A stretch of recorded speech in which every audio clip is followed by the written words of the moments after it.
Hello everyone and welcome to episode 8 of Project Morana.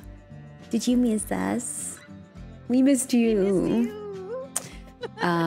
We hope that you all have been having a wonderful week and you're prepared to get some spoops on. I don't know, hopefully there's spoops. I'm here for the spoops. But before we get into all of that, we do have some announcements as per usual to make sure that we cover. First and foremost, we would like to thank our sponsor. Thank you, Roll4It, for sponsoring today's episode. I always use my hands whenever I'm showing it. I always have something on the screen. I don't know why I do that. Look, Kelly's doing it too. But Roll4It, thank you for sponsoring us. If you're ever curious about how we do our dice rolling, our maps, or anything, I think last time we did a card game with capers. So you can do lots of cool stuff with it. That is how we do it. So thank you, Roll4It, for sponsoring. We also have some merch. Check our merch out over at designbyhumans.com/shop/roll4it and keep yourself cozy this fall season. Get yourself a mug, a sweater. We want to see you decked out. Send us a photo too if you do. We would love to share that on our social media. And we also did a Capers Cyberpunk game. If you want to check that out, it's over on our YouTube channel now. Some of these lovely folks have been on it. It was very cool, and it was a lot of fun. So much that Jeremy's like, I want to make it into a long form show. So we need budget for that. So if you would like to give us budget for that, you can head on over to our Patreon and become a supporter like Hero Sheep. Thank you, Hero. Thank you for being a badass supporter. We appreciate it. And Hero is definitely up to no good during our Legend tier game, which will be affecting our Halloween episode. But you can head on over. If you become a Legend tier above, you get to be a supporter like Hero. And you can also check out or be part of a privately jammed game. And it's a lot of fun. And there's tons of other goodies over on our Patreon. Like character sheets, all kinds of goodies. And we will be doing an after show after this. And I know Kelly's got some plans for this after show. You will want to see it if you want some behind the scenes goodness. And you can also become a Twitch subscriber here on Twitch if you're watching us live.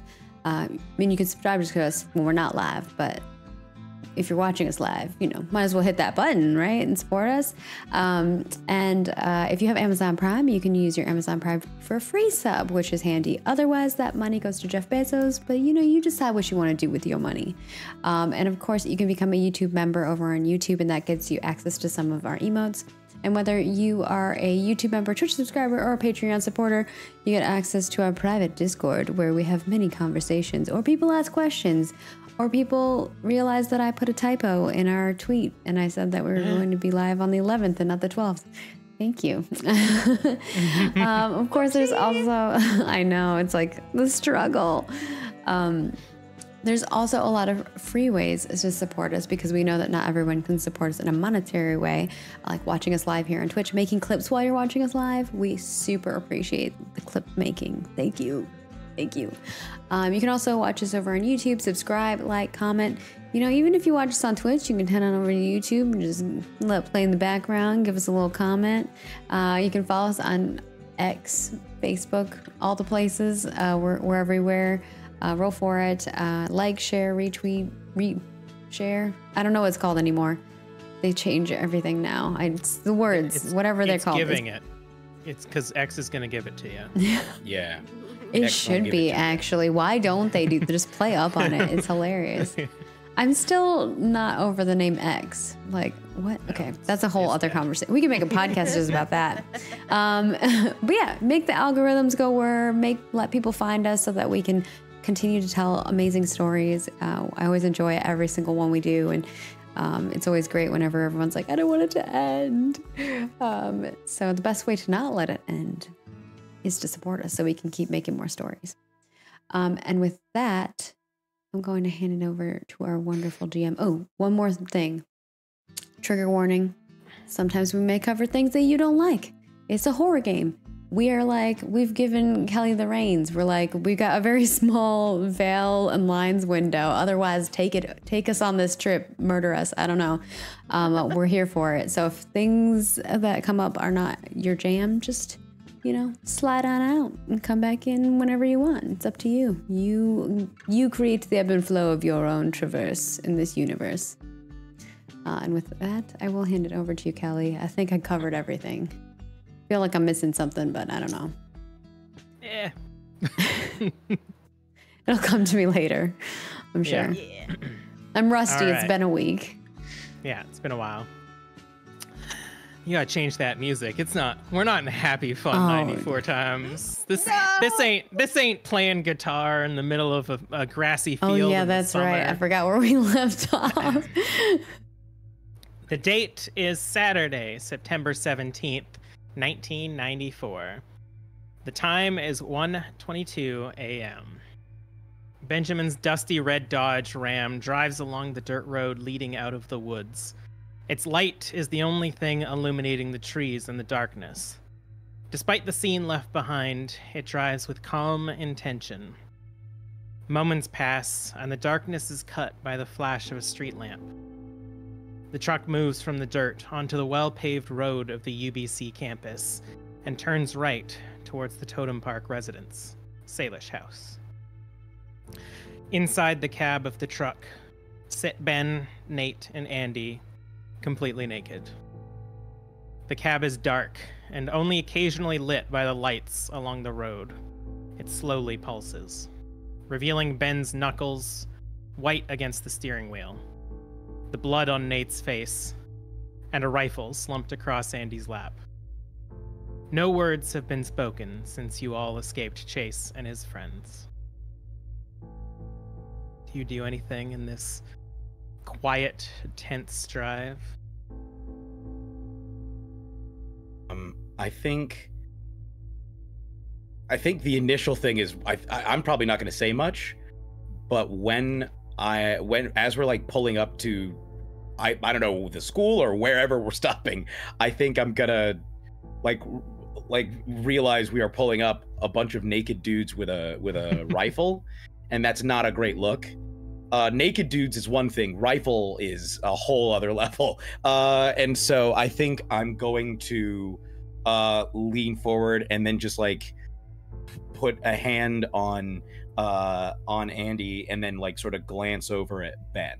Like just sort of give a meaningful glance over at Ben, who I assume is still gripping a rifle. No, the rifle is. You had taken the rifle. I had taken the rifle. It's on Andy's lap right now. Andy has the rifle. Then I'm going to lead forward and be like, we might want to hide that. Yeah. Andy will kind of. Most trucks, we're in a truck, right? Andy has a truck too. Usually you can like lift the back seat up and like put stuff back there. Yeah. I think that is what Andy's gonna do. Just kind of, Andy will first check to make sure it's not loaded. Is it loaded? It is not. Andy feels a sense of relief at that, I think, because that means the intention wasn't, it was to just scare them. But did he shoot? He shot into the, no, he didn't shoot. No. Okay. Just held it. It was there for intimidation factor, and I think Andy appreciates that. It makes like an audible like sigh of relief, but unless you're paying attention, you might not notice why he's making that. And he will shove it in the back and then push the chair back. The truck engine idles, and you are now just parked in the parking lot of your residence. And Ben is just sitting there with his hands still on the wheel, not really reacting, just staring forward, having gotten this far at least. I think Andy, after he puts the gun away, looks over at Nate, kind of like reassuring Nate that like, I got it, like thumbs up, I got it covered. And then looking over and seeing that Benjamin's still like losing it a little bit, Is there something, Benjamin? Is it because the blood that's coming down Nate's head, or can I like tell? Is it the whole situation, or did he pull out a gun? Psychology. Psychology. All right. Psychology. Regular. Yeah. 35 out of 75. Hard success. I will take it. You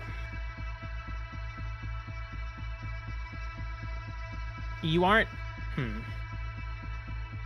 You do get the sense that this is a temporary reaction. Something in the woods triggered Benjamin, and given the conversation that you had about his experience with the painting, it's most likely the fact that Nate had like bled onto the forest floor, and Benjamin had a triggered reaction to that.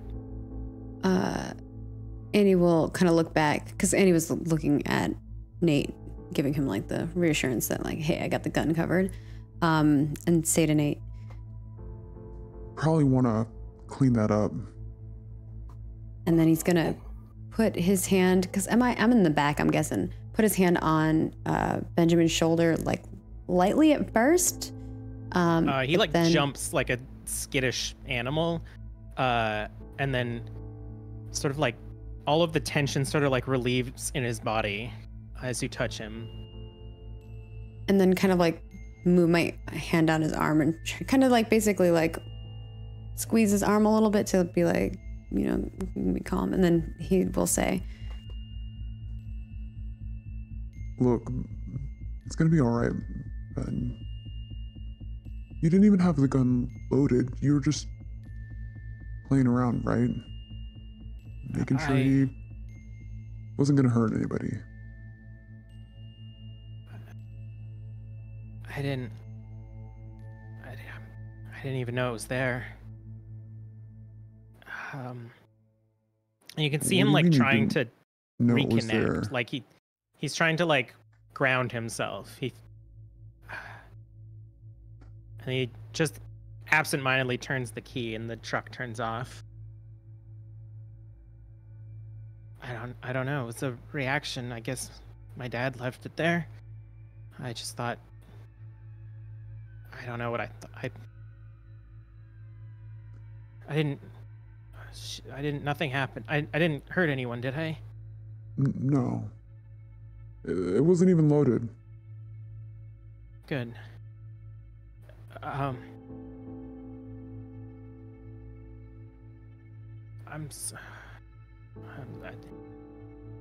Kind of just like looks down and like closes his eyes. I'm sorry. Damn it. Look, man. I'm sorry. It's okay. You're gonna be okay. I mean, Chase was being an asshole. I mean, look at us. We're freaking naked. We're gonna have to streak our way back to our place. I guess it's university, so it should be normal. Yeah, I've seen enough of this around in the locker, so I'm not that shocked. Well, the thing is, like I'm not a legal expert, but I think you can still probably get in a lot of trouble for what happened. Like only if someone corroborates the story, right? We were there. I didn't see that. Right, but I mean, what if Chase says, like, what if Chase reports it? What if the guys there report it? God, he wouldn't, would he? I mean, you know him better than I do. I don't know. GM, would he? You can give me a psychology. All right, let's do it. Let's roll this psychology. I got a 1990. This era of I'm Nate playing. has Andy doesn't know Chase that well. Has not, Yeah. other than sports stuff, playing hockey. Appropriately, Chase I is have not a his 10 in homie. psychology in this era. Perfect. So let's see how this goes. That is a Oh, that's so close. 14 You've gone- versus 10. Use your luck. Oh, you can use your Yeah, luck. you're right. I'm gonna spend 4 points of luck. Here's the thing, though. You're gonna slowly have no luck. What's your luck at right now? My luck is 35, so 35 it's minus getting low. 4, so nothing, Yeah. nothing too bad. It's not like you're gonna. Oh, it eat started, later. I think, at 35. Yeah, I think. Oh, it started okay, at so it's not 35. that far from where you were. Yeah. Even with the success, I will honor it. I will say that knowing Chase, there's a chance that his pride would prevent him from telling anyone, but it's you know that it's a gamble. You know that it's not for certain, but it's definitely a toss-up whether or not he would. Right. And that would not. That also is like someone else might say something, possibly, perhaps. Yeah. It's not, you don't feel like it's definitely going to happen. Like you're not worried that you're going to wake up tomorrow with the cops banging on Benjamin's door. You understand that it's possible to spin, that people wouldn't say anything, especially not wanting to admit that they were bested by a twinkish nerd guy. I can't remember. Did I succeed in deceiving them that it was like a toy or that it was a fake gun or whatever? I don't think I did I? I don't remember if we rolled for that, but I think you definitely covered. we covered. Yeah. Yeah. Okay. So hopefully that will lower the odds of that happening. I think this is what I'm going to say then. Thinking of this, I'm going to say, look, I don't know him that well, but his pride, I think, might keep him and maybe some of the other guys from saying anything. Maybe. Plus, I think we kind of tried to cover. I think maybe should I apologize? Should I talk to him and No, I think stay away. Stay away. Just stay away from him. Okay. And maybe pretend like it was a joke. If they see you. What happened to your head? We were. Nick Honestly, came up even with I a stupid forgot. plan. It was way worse. Like, your plan was better. Yeah. Sorry, it's been such a blur. I Wait, cut his head God, with that a was a stick. lot. We were gonna. Wait, I think I remember now. Yeah. It was dumb. Yeah. Can I ask you something? Yeah. Feel free to say no. Can you not tell the others that this happened? I like look at Andy like, should we, like, this dude has a gun, he pulled out a gun, what I mean, I tell Marie everything. It's Yeah. kind of, the whole point of being in a relationship. I suppose. But I just don't want. maybe we can delay saying this, maybe you tell her, but down the line a little bit. yeah, I could try. I mean, it's not like I'm gonna. I mean, you guys can take it and bury it or destroy it or something. I don't care. I just don't want them to think that I'm gonna snap or anything like that.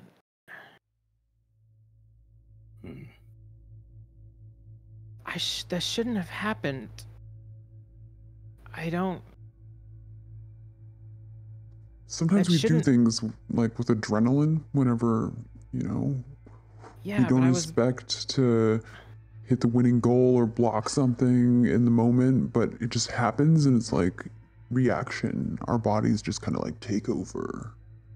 But I was told if I painted it and made it out there, it wouldn't be in me anymore. Oh, you mean like that therapy shit? Yeah. I don't know. Look, I'm no if expert at that painting it stuff. Yeah, I don't know if painting it takes away. I think it maybe just makes a record. Like now Well- it exists both in you and out of you, like it copies it. But it's supposed to, like, carry it for me. Fuck. I mean, it's been in my I don't think it will carry it for Dorm. you, but Nah, it's more like a stamp.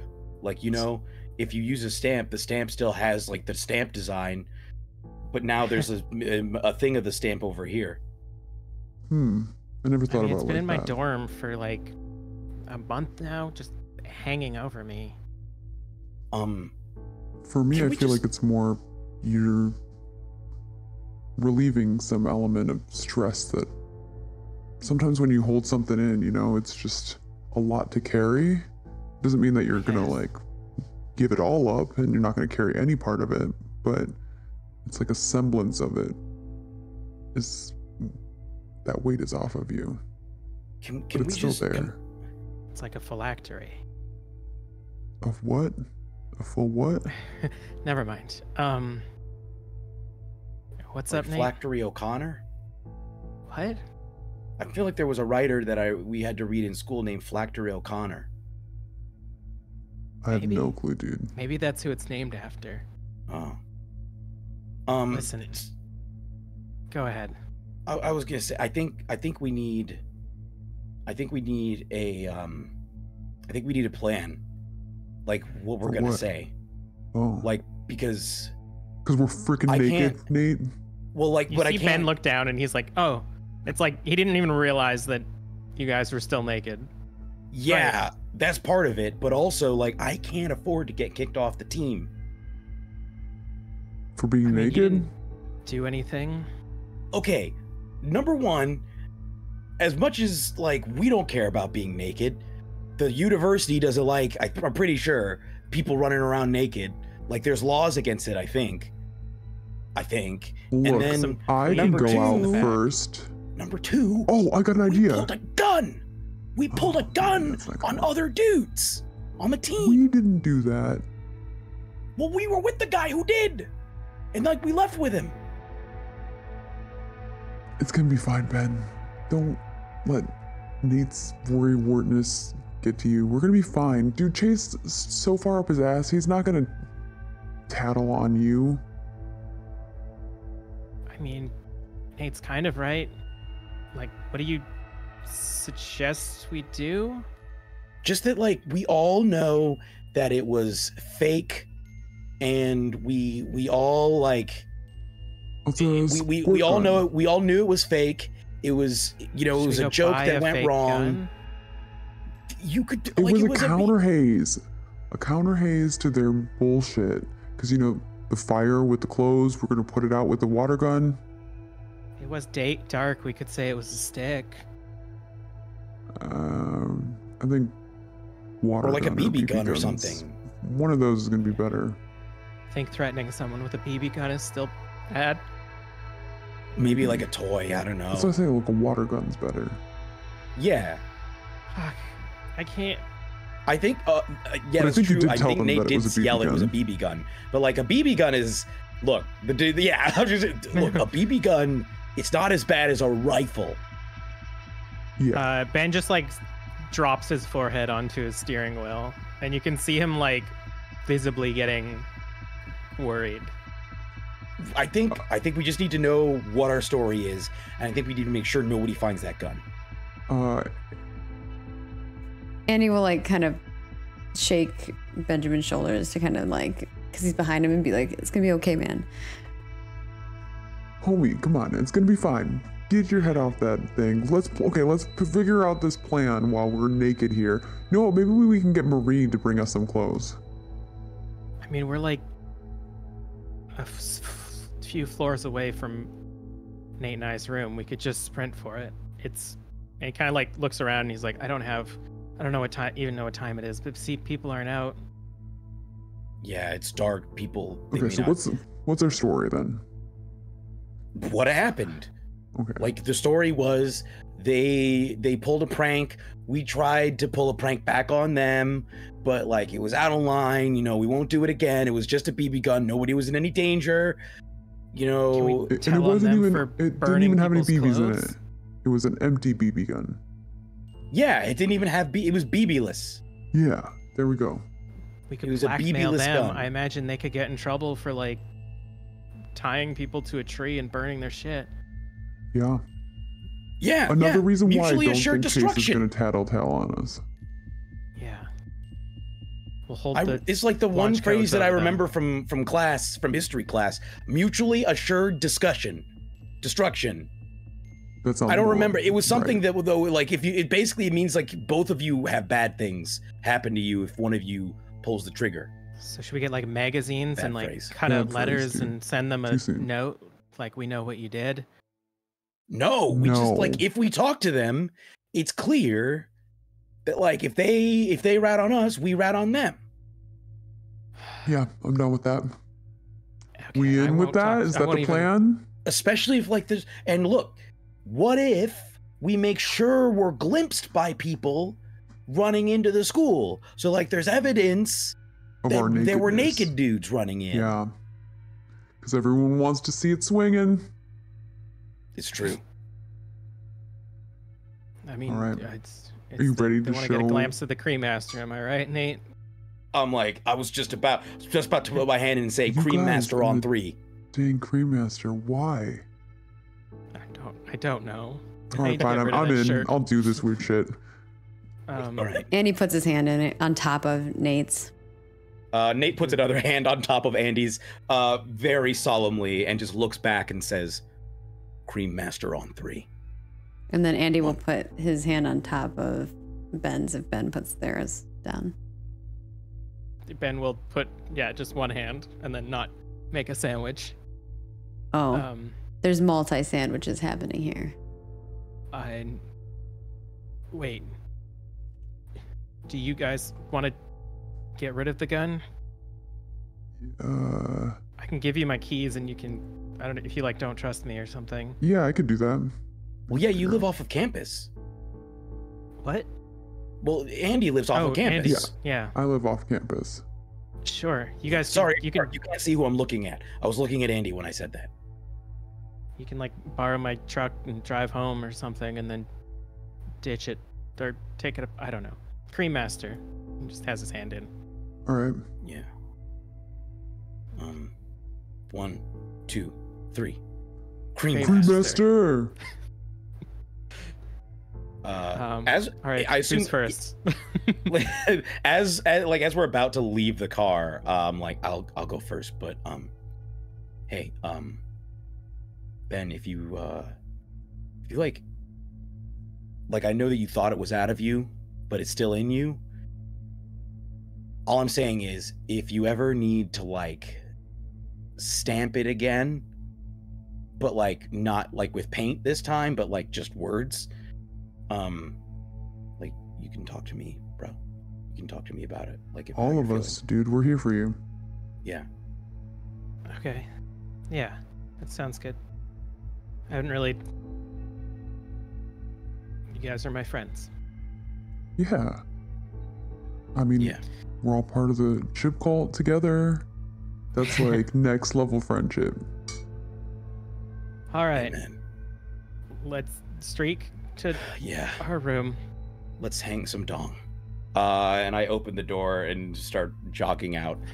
Swing it! He takes out his keys and starts chasing after you. And Andy, he just starts shouting things, trying to like cause a commotion basically to make people Yeah. come look. And I'll just be screaming, Cream Master! I am the Cream Master! a few kids poke their head out of the window, and you hear a few cheers. You hear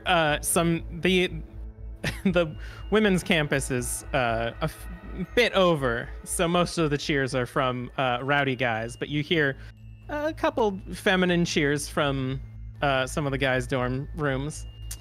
I'd like to stop briefly, helicopter, and then continue.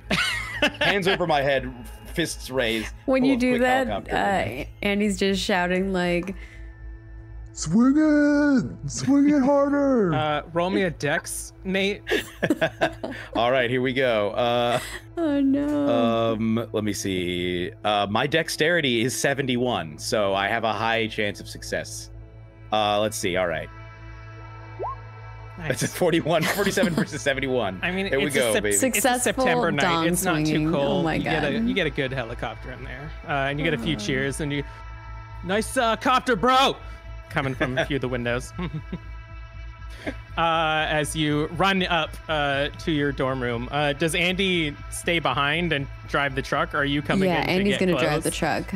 Okay. Then I'll say that Ben left the truck key in, but he needs his key to get into the dorm.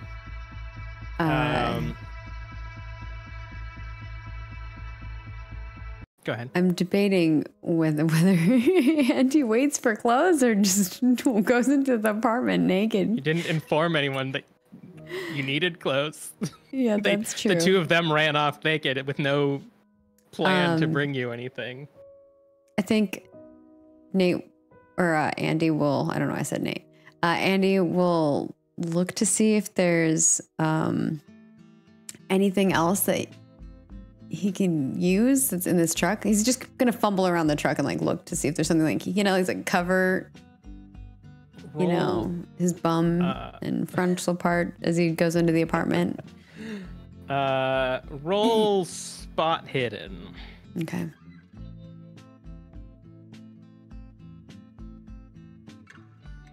All right, here we go. Regular? Yep. You got time to look around. That's nice. 19 out of 50. Hard success. You find some fast food napkins in the glove compartment, as well as like a local map, and a few like Tic Tacs and stuff like that. It seems Ben's like a pretty neat guy in terms of how he keeps his truck. But you find a like oily rag in the back pocket of the seat. It's kind of just larger than a face cloth, and that's about the only. It's oily. Yeah, it's like dried oily. It's probably like checking his oil level or something like that. Andy's gonna open up the map. How big is the map? It's pretty big. It's like the full West Coast. He's just like, You'll do. and he like larger than the West Coast. Yeah, he puts the map like on the passenger seat, climbs over and into the driver's seat, and then covers himself with the map like a little blanket and starts driving. Nice. He's not going to drive home though. Oh, okay. He's going to drive to find a place to drop off this gun. Ooh. What kind of location are you looking for? Someplace where he can get rid of it, whether it's like burning, burying, tossing it into a lake. I don't know, anything, any of the above. Burning, burying, or tossing into a lake. All of those are available on the West Coast with our diverse ecosystem. But go ahead and give me, what would be a good one for hiding something? I would say navigate, or just give me a straight intelligence. I feel like that'll be good. Okay, straight intelligence. Well, let's do that. I'm good at that one.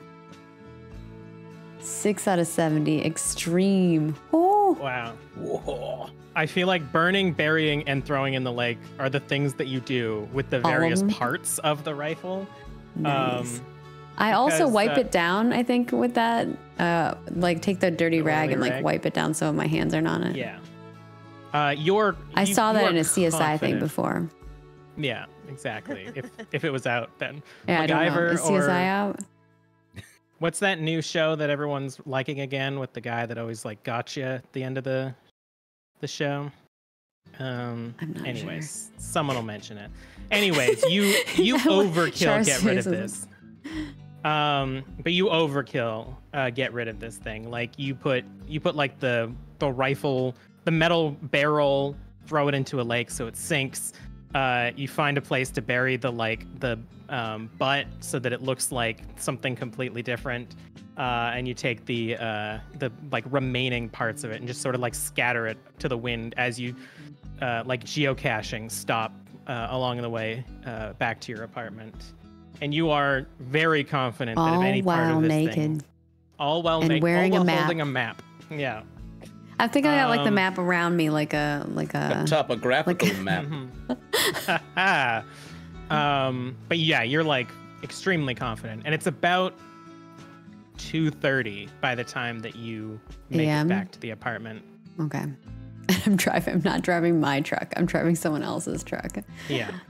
Great. But you can park on the road. I don't have my keys either. You don't, no. So I gotta knock on my door and hope that You have to use the buzzer to wake up your drunk wife or drunk. Oh wait, yeah, are because you she went fiancé? out. Yeah, you guys got drunk. Is she even back? Yeah, they would be back by now. Okay. So you can buzz up. So Marie, you question now since we're here. I'm assuming Laura is crashing at Andy and Marie's place. Yes. Oh no. Yes. I was wondering if that was the case. So about 2:30 in the morning, you hear a loud buzz as the buzzer phone that hangs on the wall near the door blares, probably waking you up sleeping on the couch. Part of me was like, maybe we're still awake at the house. 2:30. Oh, that's up to you. What do you think, Laura? Are we still up? Or are you too wasted and you want to go to bed? I think that we're probably getting ready for bed, but I think we'd still be awake. Because I feel like, okay. I don't know if when you're drinking, you kind of get that superpower where you stay awake a little bit longer than you should. So I kind of feel like we're probably being sloppy, just walking around making jokes about movies and stuff. Yeah. It's also your first time being drunk. My teeth. Every time you like sit down or lie down, the entire room starts to turn, so it's almost impossible to get to sleep. So as you're in the midst of getting ready, you hear. Ugh, Do you? What? scared me. Do you always get visitors at 2:30? Sometimes. And wait, not in the morning. No. Who is it? I pick up the phone. Hello? No. It's not working, and I hang it up. Was that your phone? Does your phone make that sound? This is the Andy, you hear hello, swiftly followed by hanging up on the intercom. Oh, she's using phone. I thought she picked up her phone like she thought it was coming from the phone. Sorry, no. Let me explain Okay. how oldie style getting into an apartment works. There's usually an intercom with labels that say what the number or like Yeah, who lives that's where, not and even you press old. a button. That's like still a thing at some You just places. press, and then it goes, bzz, and then you hear like hello, and then you have to reply. But so usually that it's they like can another let- thing on the wall, not a phone. Oh, we had a phone. Oh, and it, okay. And it made an annoying loud bzz. That's so funny. Okay. I like the idea though that the first time you hang up on me because I don't say anything Nobody's fast there. enough. Yeah. It's like hello. Then I buzz it again. Bzz. Wait, is this like a horror movie though? Like You we've should watched. get it. You should get it. It's for you. Okay, and I'll pick up the phone.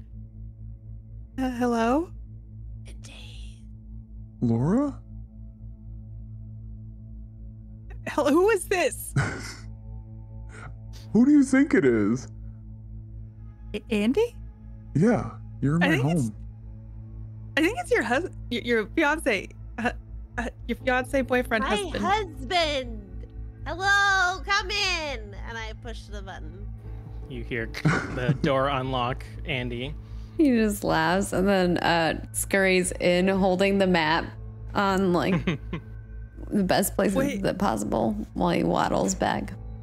Am I? The No, I was just gonna say, if you're coming in the house like covering up your privates with the map. As soon as I get to the door, I'm still walking through the apartment and getting to my door. Then I gotta okay, you get to haven't the come in door. yet. Okay. the slow elevator gives you reprieve to wait to do something before Andy gets up. But the Andy, you hear the like as the elevator slowly descends to the first floor. You now realize you stand naked in your fully illuminated foyer to your apartment with a very curse superintendent. But what are Laura and Marie doing? I don't know why he's not home yet. It's weird. Do you always have to let him in? Like, is it like you guys have to? Do you have keys? Yeah, no, we have keys. It's fine. I don't know. He must have forgot them. Is it, I have to throw up. Oh, okay. I can hold your hair. Thank you. Let's go. And I go and vomit. I'll hold your hair. Do you hold her hair before she goes? Oh Like, yeah, just I like on following the her way behind? I'll start gathering it just to make it easy once we get to the bathroom. Announcing, I'm going to throw up. Just walk. Let's go. I will say that given my limited knowledge of like the different genders hanging out together, being fully naked and having a heart-to-heart and holding each other's hair while you throw up seems very accurate to both of them. Yeah. As you, I was half expecting you two to be like, we're also naked, just chilling, you know. Yeah. Did you unlock, or did you keep your door unlocked, Marie, when you came home? No. All right, you get But up to a locked I would door. have unlocked it, but I had to throw up. The front door is locked, Andy. I start knocking on the door. Oh, is Marie still vomiting? I think it was fast. If it's your first time, it'll take a little bit. Oh, if it's yeah, the never first mind, vomit it of the was night. slow. Do you want me to get it? It's almost here. Hold on. I'm gonna hold on, and I'm gonna find a hair tie and like tie your hair up. And I'm just gonna go get the door. I'll go get Andy, and then I will listen if you need anything. Okay. That's a true friend. Wow. And I like rub your back a little bit, and then I'm gonna go get the door because it's just Andy. So I'm going to get over there and like probably fiddle with the lock because I don't know how it works, and open the door. And you are greeted by a completely naked Andy holding a map to his crotch. Yep. Look, Marie. don't ask. Marie's in the What's going- bathroom. Is she all right? Yeah, we went out, and then do you want? And then I just step aside to let you walk in, and I'm just trying to look at the ceiling. He's gonna try to like walk past you, but like with the map covering his junk and like not. Accurate. Am I just really drunk, or are you? Is that a map? Yep. Okay. And I just turn around and face the wall. Marie, Andy's home. Andy's gonna go to the room and get clothes on. And then as soon as you leave, I'm gonna run into the bathroom. Marie, Andy's was naked. I didn't look. Sorry, I'm not muted. I don't even say anything. I just look at you with like such a confused facial expression. That seems like a good comedic timing for you to throw up as soon as she says that. There was a map. I didn't know. I didn't. Are you okay? You're lucky you held my hair. I didn't do it though. Are you mad at me? No.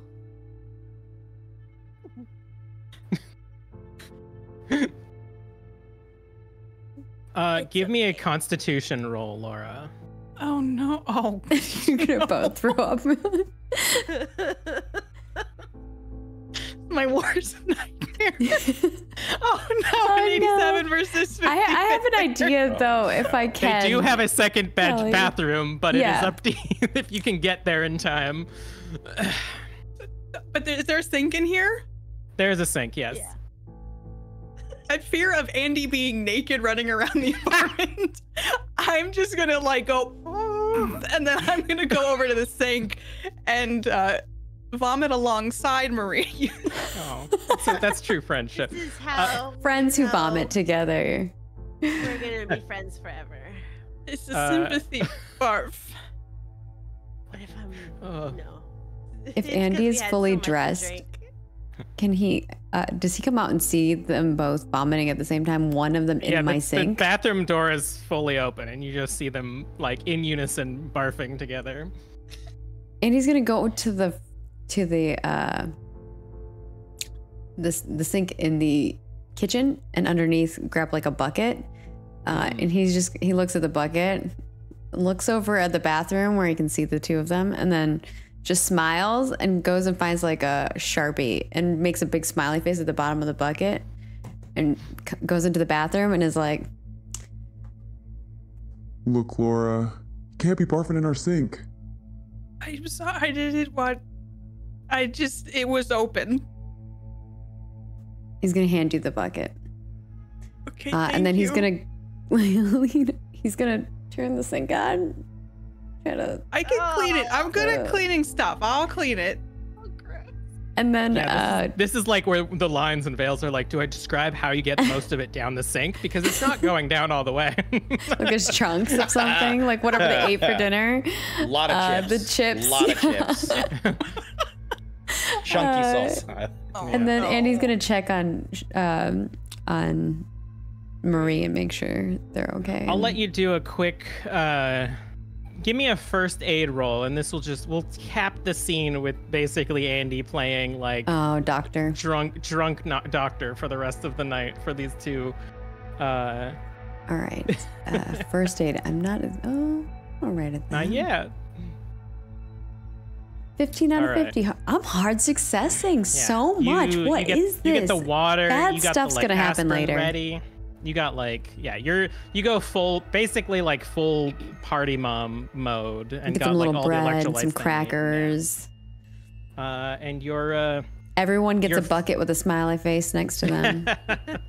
This sounds very personal to something that you've done before. Oh yeah. In college, we had a bucket that had a smiley face, and if you barfed in it, you had to then sign it on the outside. Oh, that's very cool and gross. I mean, they cleaned the bucket; it didn't stay dirty, but yeah. And Laura, your first drunk/hungover experience is made a bit nicer through the efforts of Andy as you crash at their apartment. Nate. Wow, this. And I'm hoping they're so drunk they're not going to remember I came home in a map. Oh yeah, we'll see. Nate, in the meantime, once the spectacle of streaking had died down, and you and Ben separate to your abodes, what do you do? I think I'm still really wired. Like Nate was, I think, on the verge of, like, in a weird way, I think he was in like a weird liminal space between like excitement, like, oh, we were gonna have a fight, but also like panicking. Like it was like his whole world almost came crashing down, but also he was like, he's fired up.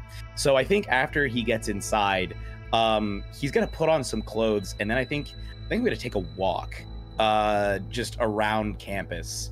Under the moonlight or under the sky. Like what's the night sky looking like tonight? It's nice out. It's mid-September, so it's like a nice warm evening. And as you get dressed and head out, you get a few high fives of like people poking their head out on the way out. But you go down and start walking, and it's quiet. Once in a while, a car drives by, probably like a teacher who had to stay late, or someone similarly having a meditative night, and you have some quiet. All right. What are you thinking about? I think at first it's like, oh my gosh, that was insane. And then there's like a bit where I'm just like, wow, it's a nice night, open air, getting the, there's like a sense of freedom, I think, under the night sky, like a bird sort of rising up and spreading its wings and sort of gliding above. I think that's kind of Nate has that sensation. And then as he sort of has that gliding sensation and sees things around him, but it feels like he's almost out of body. He's like, whoa, sort of coming down off this adrenaline high. I think he also is thinking about like, what is happening with this team? Like this feels out of control in a weird way. Like I'm learning things at school. I'm trying to discover things about myself and figure out like who I am and who I want to be. And I don't like, I feel good about some stuff. I don't feel good about other stuff. I feel like like tonight was way out of control, and I don't ever want to have something like that again. And then I think of like, but hey, I have these people around me, you know, and I feel like they're solid. Like I think Ben is solid. I think maybe he was shaken tonight, but I think he's solid. And then I'm like, and then Andy's very solid. Andy's like rock solid. And then I'm like thinking of like that moment where I'm like looking in his eyes with my hand on his, and I'm like, Cream Master. And I'm like, but there's that moment of like us looking into each other's eyes, and like, yeah, it's like really solid. Like that dude, and he's like a superhero, you know? Like that's like what I'm going through. Like he's like, it's like Superman, like the Man of Steel. Like you will believe a man can fly. Like you look into his eyes and like, and I know Christopher Reeve was huge in that movie, but I feel like he doesn't have to be huge. I feel like Superman is just a dude who wants to do the right thing and is always gonna do the right thing. And is also like really handsome. And then I'm like, no. Like Superman has Lois Lane. Like he's got his best pal Jimmy Olsen.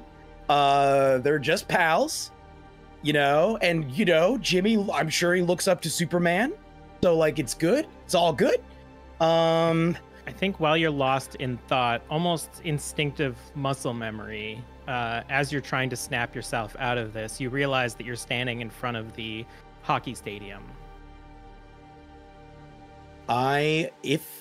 If I can like go in, I think I'd like to work out some of this. I think I'm like, okay, look, right now I'm having a flood of other emotions that I'm not really sure if I'm prepared to deal with right now.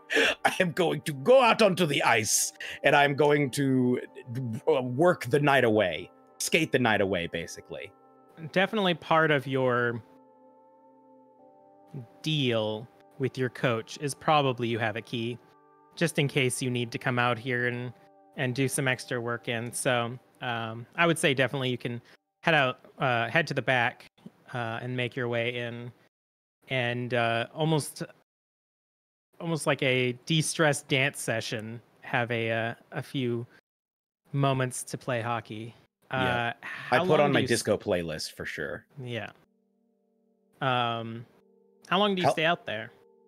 I think I would stay there for at least a couple hours, I think. Because I think there's a point at which once I'm on the ice, like that sensation of gliding over everything that I was having under the night sky, that's intensified. Once I'm on the ice, like everything gets clearer, everything comes into focus, and I can just let it go. And I'm just focusing on what I'm doing in the moment, skating around, not worrying about everything else, not worrying about all these classes, not worrying about all these feelings and the potential risks and everything. I'm just skating. And I think probably 2.5 hours go by before I even sort of come up for air. And no interruptions, just the calm decompression of everything is what finally pulls you off the ice. Sweaty and tired and sore from putting in those overtime workouts, but that sort of runner's high of adding nicer adrenaline into your body than what you'd experienced earlier. And by the time that you get out of the stadium, the sun is actually coming up. There's a warm orange glow to the campus as you see more cars start to drive in for the Actually, it's a weekend, so probably not too many cars, but it's a bit more activity. You can see a few kids having sort of a similar cathartic experience, maybe still awake from studying, trying to get some fresh air, or maybe waking up early. But the walk back is ever so slightly noisier. I'll say, like, I'll give like a nod of respect. Those who are like, you know, clearly just getting home after a night out, those who are like going home after studying, those who are maybe on a walk of shame or whatever. I'm just giving nods to everybody. You get a few like embarrassed looks, but like a few like smiles and like happy looking young people experiencing freedom in their life for probably the first time. Yeah. And you get back to your dorm and get to your floor. And as you walk down the hallway, you see a mass slumped in front of Ben's door. As I'm approaching, does it look like a human mass, or like you would recognize Ben sort of sitting with his back to the wall, but like slumped into his knees, just sitting out in the hallway. I'm gonna come over. Is Ben awake? He's not moving. His like face is like down into his knees. I'm gonna like crouch down and then like put a hand on him and like sort of nudge a little bit, not like a full shake, but like a little nudge. Starts, and you look up and you can see his eyes are like bloodshot red, and his cheeks are like swollen. He looks like he's been crying basically all night. Hey man, you can't be out here. You gotta go to bed, dude. I'm gonna stand him up and be like, hey buddy, you look? I'm gonna get him into his room first. Is the door unlocked? I can't. I can't sleep in there. Is it the painting? Yeah. I need you to get rid of it. I need you to destroy it. I need you to burn it. I can't look at it anymore. Okay. Hey, look, come with me, and I'm gonna take him to my room across the hall and say, hey man, it's okay. You're doing all right, buddy. You just need a little bit of sleep. Don't be sitting out in the hallway in the fetal position. Just come like in here. Fetal, not feudal. Feudal was a time period or something. Oh, okay. Yeah, in the fetal position. It doesn't seem to involve a lot of feet. All right. I'm gonna lay him down on the bed and be like, and sit there I'm gonna like tuck him in and be like, hey man, look, it's gonna be okay. You know, you're safe here. Just sleep here as long as you need. I'll make sure you never see that painting again, all right? I think he likes you too.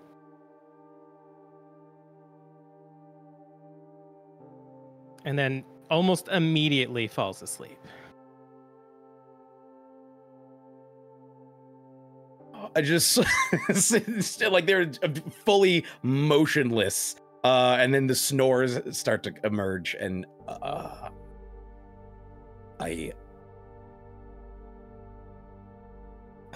gotta go. And I'm gonna go across the hall, open the door, and is the painting still on the wall? Yeah, you see the remnants of like hastily pulling clothing out of his drawers, almost as if he like entered the room, got dressed, and almost immediately left. But the painting is still sort of like framed by his other new works, just centered almost like a cross above his bed. I think I'm gonna stand there and look at that painting and like look at the red and the mixture of colors and like the intensity. And I think the sensation is that like I feel, upon him saying that, I feel like the bottom just dropped out of the high that I was feeling. I was feeling great, and now I'm like, I'm like dangling right now. And I look and I think the intensity of the emotion there and the sense of like something having given way and splattered is something that in that moment I'm like, I very much relate to. And I would like to take this painting is not large, right? It's a relatively small. It's a pretty small, yeah, like half a foot maybe. It's a small canvas painting. I would like to take it. Is it framed or just sort of tacked onto the wall? Just a raw canvas, okay, hanging on a nail. I would like to take it, roll it up. Oh, it's got the wood, so it's like it's got the supported. wood. Yeah. Then I will take it off the wall, and I would like to, while he is asleep, I'd like to go into my room, and I'd like to hide that painting in my stuff. All right. And then I would like to, I don't know if I can go to sleep after. I was feeling tired, and I think after that I'm like, oh, I feel more emotionally exhausted than ever, but also physically I'm like, nah. I think I'm just gonna go like hang out in some common area in the dorm and just sit and try not to try to be like, does they know? No, they can't. I don't. Not knowing where, sort of like a bird not in a forest fire, not knowing where to land. Like everything's on fire, but I'm also exhausted and I have to land somewhere. Mm-hmm. Roll me a luck. All right.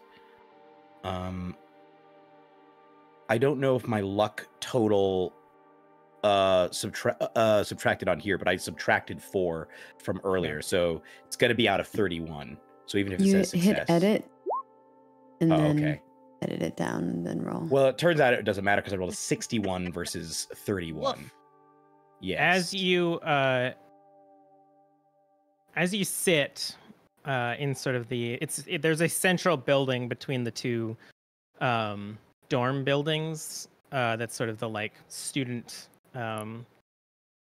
area. There's a few people that kind of like come in and you can see they have like coffee. Their eyes are just like swollen, but they pull out a book and start studying. And you see Chase walk in. Dirty and sort of disheveled. Sort of like stumbles over to a vending machine and is going to like put some money in and get a Gatorade out. And just as he's about to open it, he turns and sees you. And an expression goes on his face that you don't immediately understand. I just sort of look at him for a minute. Can I suss out this expression? There is absolutely a sense of like, oh my god, I cannot deal with this right now. You can give me a psychology. Okay, here we go. So 47 versus 10. That's a failure. You're not too sure. You're exhausted and this is a shock. I think I physically deflate for a moment, and then I'm gonna try and pull myself together and be like, okay, and walk over and be like, hey man, how'd the rest of the night go? He like finishes cracking the Gatorade and just starts to drink it. Well enough. Yeah. We really got you with that prank, didn't we? Not really. Oh, really? You look pretty scared. I mean, you know, it was just, obviously, we're just joking around. No, I was fine. Yeah? How's your boy? You know, all in a night's work. Conked out, probably. Good. Yeah. How's the rest of the team? Fine. Mm-hmm. Everything went as planned. No one got hurt. You know, usually do this kind of thing for the first year's sort of a bonding experience, but kind of different this year, you know? Mm-hmm. Mm-hmm. Hey man, I've been meaning to ask you. You know, I'm obviously, you know, new on the team. You've been here for a while. I was wondering, You, in fact, me and Andy actually were wondering, would you want to work out sometime? Like, you know, like the three of us, will you, like, do a workout? Well, you need like a spotter or something? Well, you know, like we can at our high school, like we had different exercises, you know, the team does different stuff, you know, swapping tips. It's, you know, team bonding. Kind of like he sort of inflates like a puffer fish. Listen, kid, you're not in fucking high school anymore. Some of us are trying to make a career out of this. Just because I know, I am. Shut up. I am too. Shut the fuck up. Just because you're living out of Coach's pocket does not mean you're going to be anything. I don't give a fuck about your little friend. What happened out there, forgotten. But if you make me look bad on the ice, I swear to God, I will end you.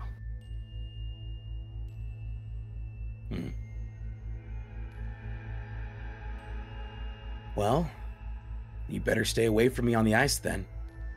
Wouldn't want to accidentally make you look bad. Because those guys you say trying to make it to the pros, I'm one of them. And I was looking to try and work together on this. You know, maybe we can be allies. But like, hey man, if you're not going to help me, then get out of my way. I'm not going to hold your fucking hand. You're not the guy I want to hold my hand. Get some fucking sleep. You look like shit. And he's gonna like slam his Gatorade into your chest and walk away. Did he give me the Gatorade? He shoved it into your chest and you can grab it. Yeah, I'll just grab it. And as he walks off, I'll be like, "Good night, BB," and take a drink and just chug the Gatorade while making eye contact. Like, oh, he's walking away. He ignores you. Whew. And you all spend the remainder of this long night recovering. And we're going to relax a little bit. We're going to do a bit of a time jump. I can't relax. My nerves are shot. We're Everyone like breathe. privately all like, I have a question. Would Andy tell Marie what had happened?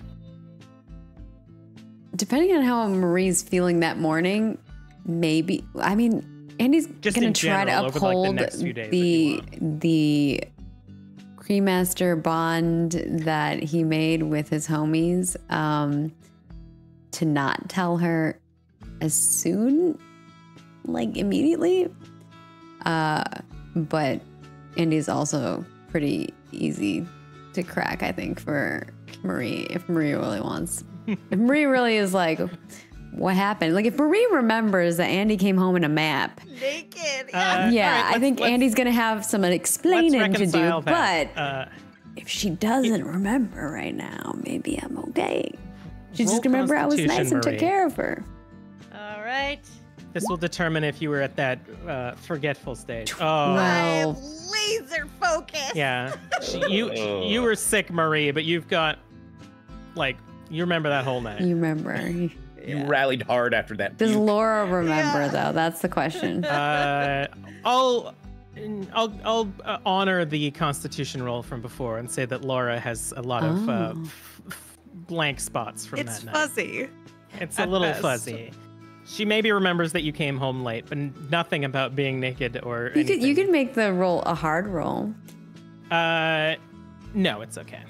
I remember what happened the first time I got blackout drunk. I don't remember. So Marie You would remember that everything. You don't remember. I remember. I don't remember. But Laura wakes up with a bit of a hangover, but yeah, over the next few days. If you wake up, does Marie- Andy's like would have taken care of you, like a glass of water, an ibuprofen or aspirin, whatever your go-to is. Or if it's the other way around, you guys all want mimosas in the morning, you want to keep it rolling, we could do that too. All right, then I will. Is Marie going to press the subject at any point? Oh, I would totally want to know why you came home naked. Then I will follow up, assuming that you're going to tell Marie. Yeah. Is anyone going to tell Laura? I don't think Andy. If you ask me not to. Ooh. Otherwise, I definitely would tell her. I think Andy will Knowing that make it Benjamin clear. does not want anybody to know because he was more embarrassed and didn't. Yeah, want I think them to Andy know will give you the worried. context of like what happened and that, you know, I think he was a little embarrassed about it. So, I didn't really want to tell you, and I made a pact with the guys, so you can't tell the guys that I told you. But I did tell them that I'm probably going to tell you. Well, then I won't say anything, but that's fucked up. It's in the vault. Yeah, I put it in the vault. It wasn't loaded. I got rid of it. It's gonna be okay.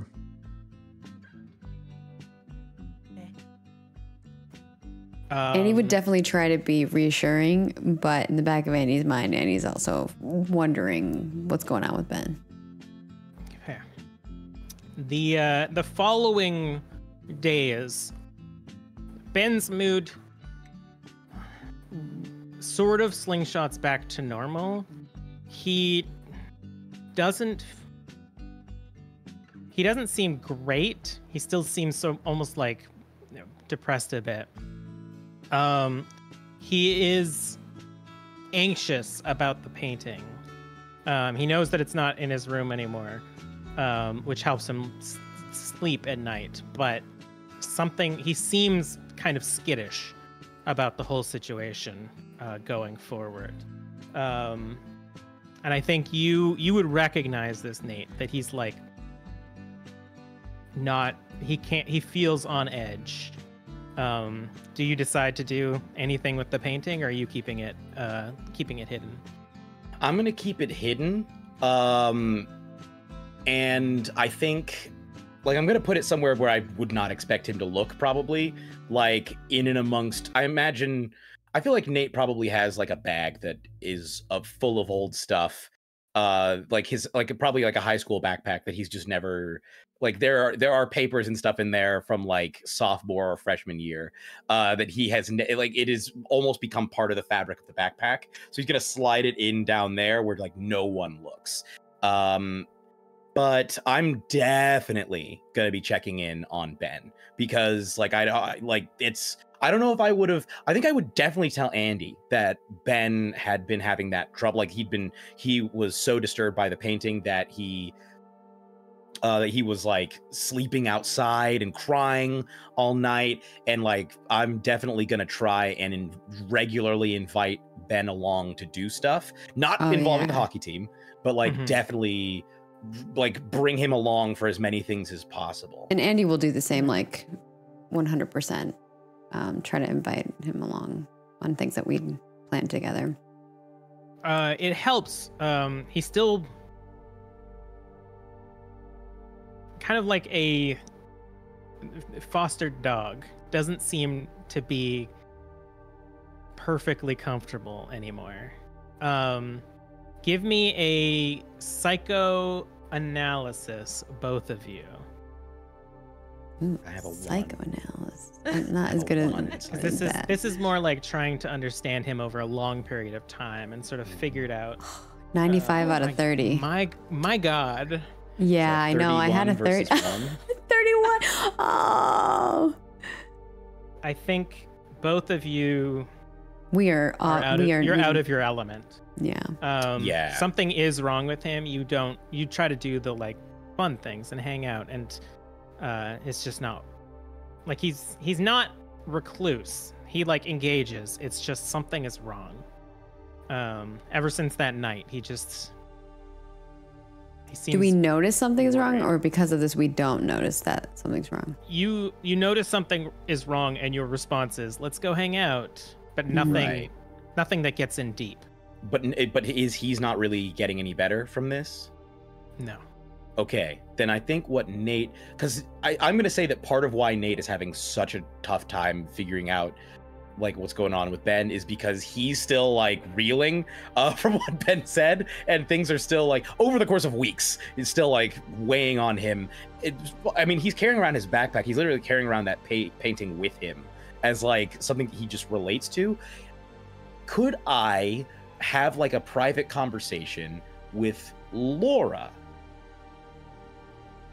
You definitely may. Okay. I won't set a date for this. This will live in ambiguous time for the first time in our show. Oh snap! We're breaking new ground. Breaking the rules. Breaking the law. I mean, I'll come up with a date. I have a calendar. I would like to... Kelly's like, don't make me. I will put a date on this. The date is Thursday, September 29th. The time is 2:45 p.m. Why did you do this? So I'm sitting there with Laura, and I'd like to be like, hey, I had like a couple of questions that I wanted to ask you. About what? Laura was probably like studying or reading a book, and I imagine you asked this kind of maybe out of the blue. Yeah, like I just appear like they're like, hey, so you seem like perspective, you know? Like you see, you understand people. I think so. Like observant? Yeah. Like you can read and like you understand how people work. Right? Kinda. I try. Like you're like an artist, you know? Like you have like a soul that like you feel humanity's soul. What are you getting at, Nate? Okay, I have two questions. Okay. Number one, what do you do when somebody is sad all the time and nothing you do makes them feel better?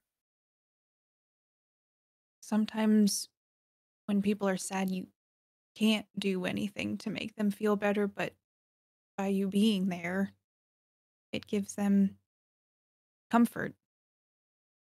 You just have to ride the wave with them. Like surfing. Yeah, like it's like, I don't know, like as a metaphor, we're all an ocean, right? And sometimes the waves are bad or sad. You just ride that wave till it absorbs back in. Okay. So you ride the wave. So you're just there like on the surfboard, the metaphysical surfboard, like with them. And you're just holding their hand and like showing you're there. Like if they start to fall into the water, you'll like pull them back. Yeah. Are you talking about someone specific? No, totally hypochondriac. I think hypothetical. Is this for a paper? Yes. Okay. Which class? What? Which class is this paper for? Are you taking a psych class? Yeah, I mean it's part of the, part of gender studies. So I'm a psych major. I can help you with it. Is this like on a human condition or something? Yeah, so you're trained to be a psychopath. Perfect. No, I don't know. I decided. Oh no, Okay, what do you need? What do you need? Okay. Just like suggestions for how, like, if somebody was really down and like it seems like, what if you are there? Because like, what if you do try to be there? What if you are on the surfboard with them, riding the wave, and you're trying to like support them, like Rafiki, holding up little Simba, and Simba's just like a limp rag, man. Like Simba's not feeling it, no matter what you're doing. Simba's my favorite character. No, I'm saying like, what if? Like in the movie, look, I love Simba too. Like I love Simba. I imagine we're in like a library. I'm like, I love Simba. Okay. Yeah. Simba. Okay, Simba's my dude. Yeah. Okay.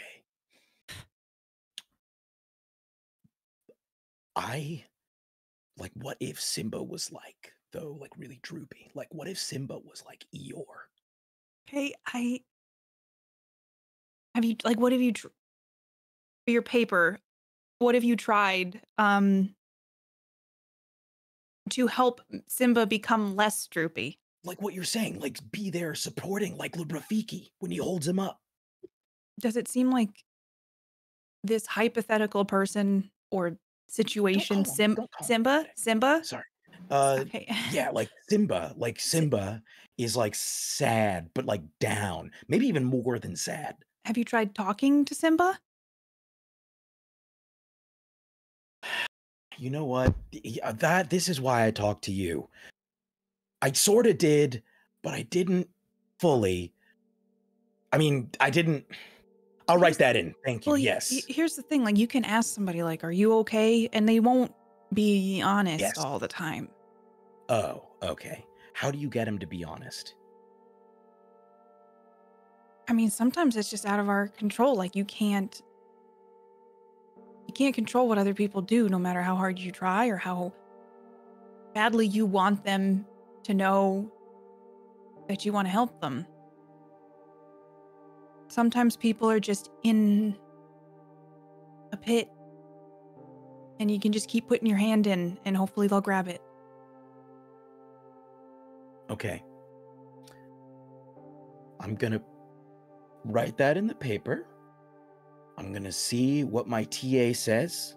Okay. And then if that doesn't work, can I come back to you about it? Yes.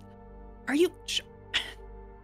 But I have another paper. Wait, before you say anything else. All right. And it's kind of like, okay, so Simba, right? Mm-hmm. At the beginning. Okay, better than this. So Simba and Nala get together at the end of The Lion King, right? Yes. But like they weren't the only two lions like in the pride. No. So like what if you were like another lion and you felt like maybe Simba shouldn't get together with Nala, but like should get together with you. And you think that Simba, like, how do you tell if Simba isn't interested in Nala anymore? Oh. You Or know like, that, like, I haven't had a boyfriend, Nate. Was that not by choice? I was kind of a loner, and like my parents didn't want me dating, and so now that I'm out here, I'm like, how do you do that? Like, I don't know do you know how to tell? I've never had a boyfriend. You know what I mean? Like a boyfriend, girlfriend, partner, you know? Yeah, like, yeah. You know what? Okay. Here's what we'll do. I'll help you get a boyfriend. Okay. And you look up like some of your psycho books and tell me, how do you tell if someone likes you? And then how do you talk to somebody about them liking you when they're not supposed to like you? Because like they are already with like somebody else maybe. Like a lot of my psych books are about like where the frontal lobe is and what functions it performs. I hear that's really like, I hear people really like it when you touch that. I mean, I don't think you want someone touching your frontal lobe. You need a lobotomy? Is that? I'll look up some stuff because I also feel like I need to know this. Yeah. Well, so this is for another paper? Like... Yes. We're covering a lot of ground. Well, like is in Nala Simba terms, is there's like can you tell there's a vibe between Simba and whoever this other person in the pride is, or other lion? Let's just say that like you happen to be there and you heard Timon and Pumbaa doing the And if he falls in love tonight, you know the rest. Yeah. It can be assumed. And you're like there, and you realize they're talking about you. And like, Timon and Pumbaa have got to go, like they know, Yeah. Like they see But it you're not before sure they if they see. know. Okay. Like, so you want to know if they know. You want to know if they're right. Like they see it, but like, what if they're wrong? What if, hear me out. What if like Yeah. life is too short and you should just tell someone how you feel so that it's not such a big game all the time? But Simba's supposed to get with Nala. Nala's the queen. Well, are Simba and Nala already together? She gave him the look. Oh. You know the one. Huh. Yeah. I can't believe they got away with that in a kid's movie. Yo. What about... I don't know, you could put feelers out there. Like maybe, can you write a note? Like an anonymous note? Like a secret admirer? Like Simba could. Yeah. Okay. So like a note, write a note and be like, what? Ask, do you like me? Or like, who do you like? I know about your little secret. It sounds really threatening. I know about your little secret. I know you're into that other lion in the pride. I guess the only thing I can think is to be open with someone if you like them, but at the same time, I'm like assuming that the happy ending. This situation seems more nuanced than just Simba and Nala. It's like there's like a third party. That's... Yeah, like another lion. Okay.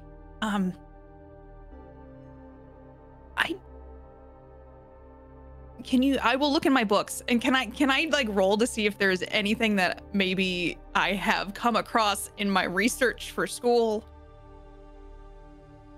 Psychoanalysis. Okay. That's gonna be this has gotta be a miracle roll because I got a 1. 60 versus 1, a failure.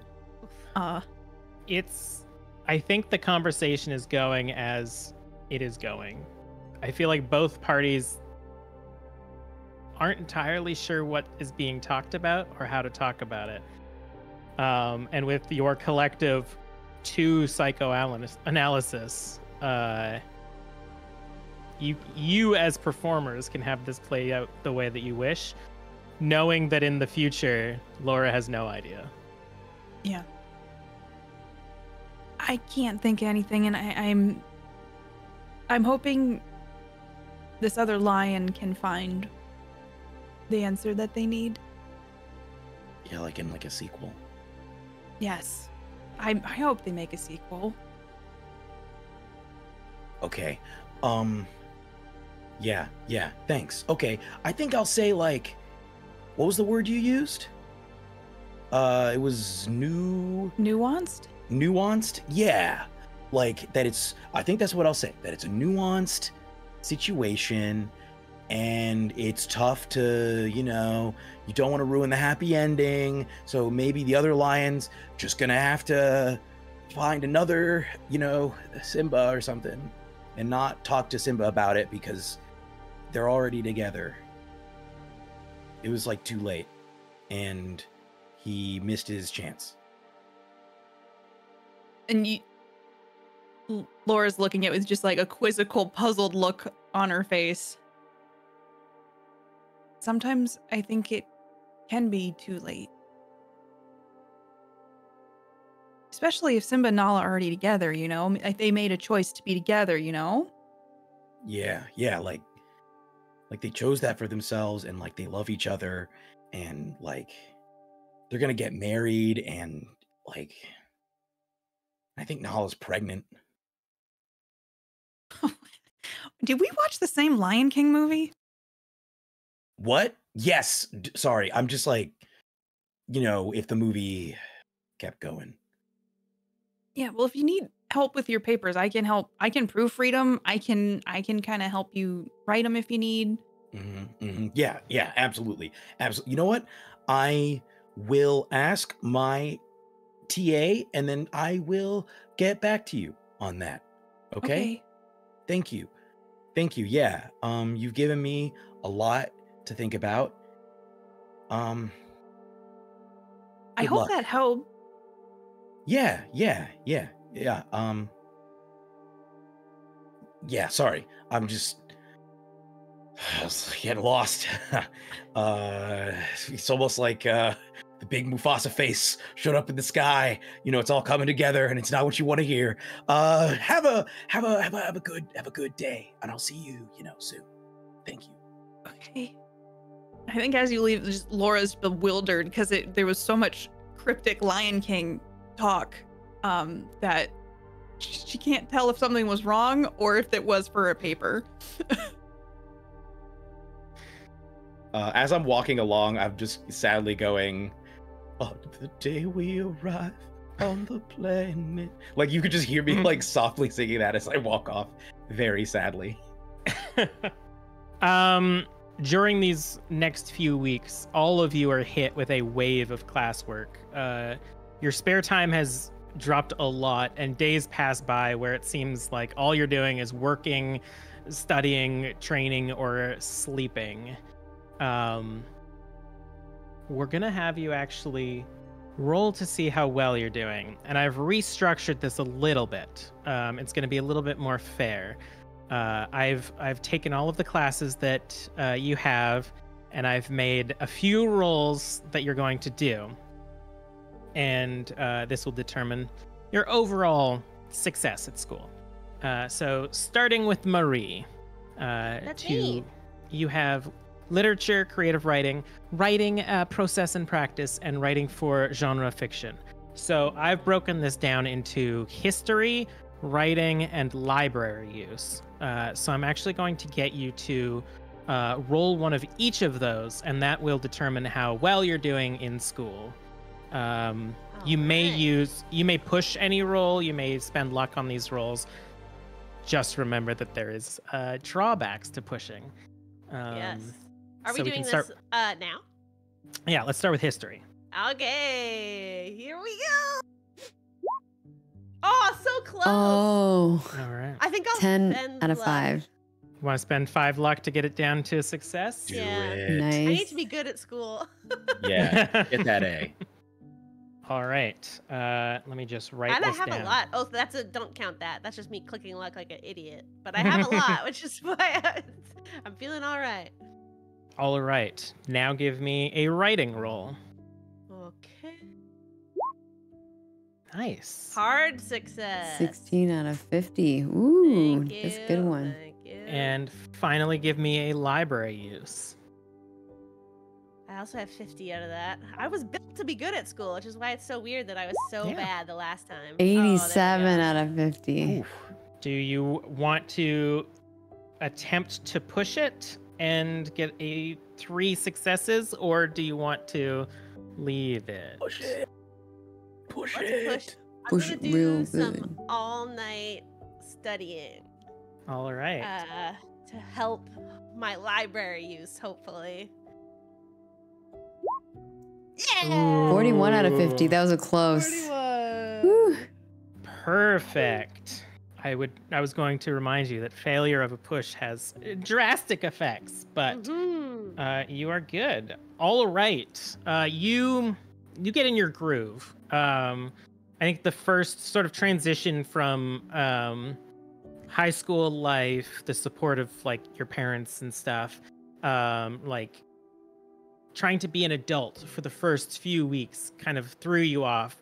Meeting new friends, the chip called, everything. But now that you've really hunkered down and it's all down to the work, you're really starting to thrive. Andy, you have biology, chemistry, and economy. Economics. Economy. Economy. So I've broken that down to biology, pharmacy, and dexterity. Looking at your sheet. So give me a biology roll first. Not good at any of these things. All right, let's see. Biology. You got 84 out of this. 21. No bueno. Are you gonna push it? I'm taking. No. You're taking it? Ooh. All right. Go ahead and give me a pharmacy. 52 out of Oh 21. no, Andy.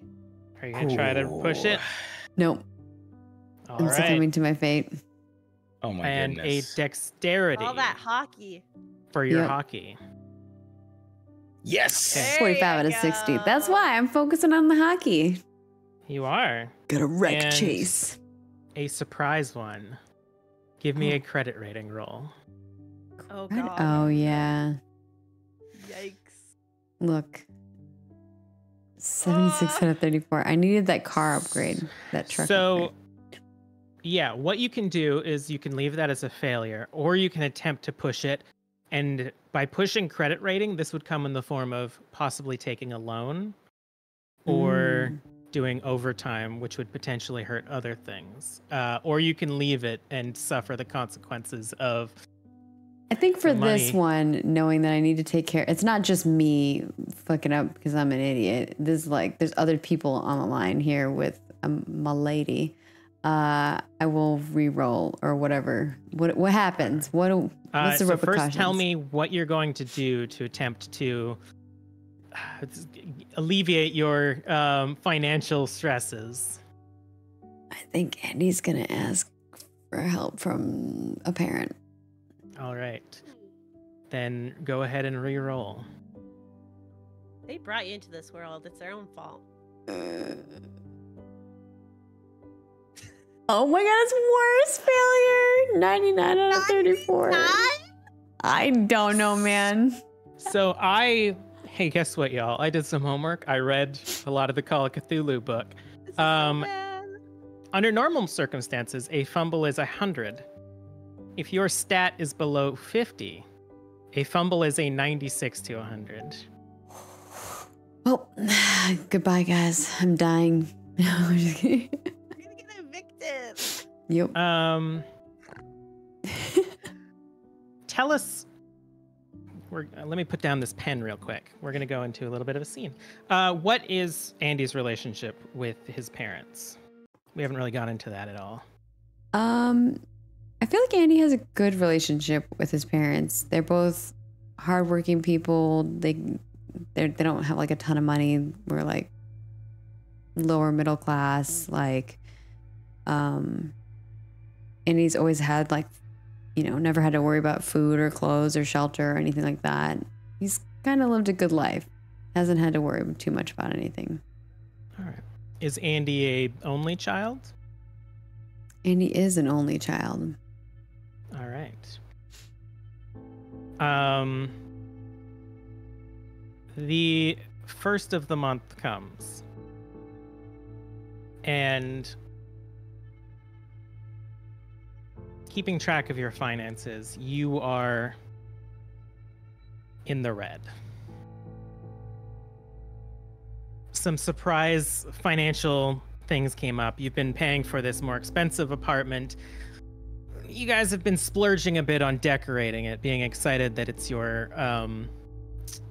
first home. Tips haven't been great at the coffee shop. Marie works at the rec center, but it's mostly paying for meals. And you know that this check that you're going to write will bounce if you put it into your super's mail slot. So how do you broach contacting your parents? Andy's gonna give him a call. All right. The date is Saturday, October 1st. The time is or 1994. Sorry, just in case anyone was confused. The time is 10:30 a.m. Okay. And the phone rings. And your father answers. What is your father's name? Daniel. Hello? Hey, Dad. Oh, Andrew. Didn't think we'd be hearing from you. How's school? It's a lot harder than I thought it was gonna be. Yeah, I mean, you're going into medicine, son. It's not gonna be a walk in the park, but you know, we're proud of you, and we know you're working hard out there. So how's Marie? Oh, Marie's great. She's doing good. She's been focusing. I've been just kind of a little distracted with hockey, so. Yeah. I mean, that was your choice, son. You wanted to keep up the sports and hang out with Nate and, you know, have fun out there. But I hope you're not letting that get to your grades. Yeah. Trying not to. I gotta focus a little bit more on those. But I'm having a little trouble. With your grades, or what's going on? Might have spent too much money this month, and I don't think I'm gonna be able to make rent.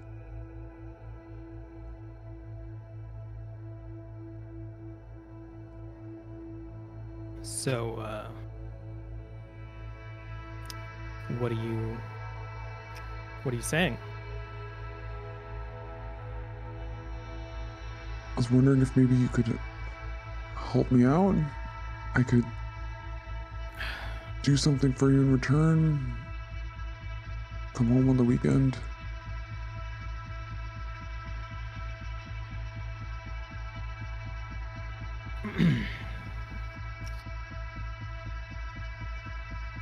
Andrew, I don't know what to do. I told you it was going to be expensive.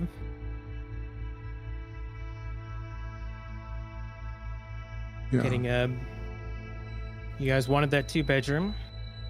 I mean, hell, getting married in the first place is expensive. Is she spending all your money? Is that the problem? No, Dad, that's not what's happening. Because, you know, we paid for your school. We supported you. I appreciate that. Yeah. I appreciate it more than I thought I did. Yeah, well, it's easy to appreciate things when you need something.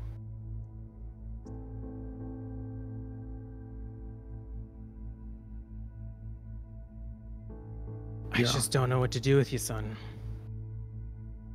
Look, I promise I'll get my shit together. I'll focus a little bit more. Are you gonna... Do you have a job? Yeah. I'm working at a coffee shop. It's, the tips weren't very great. I thought I would get more. Tell me the truth, Andrew. How bad are your grades right now?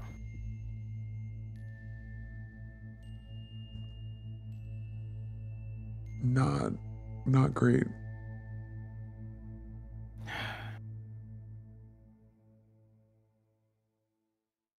But I can fix it.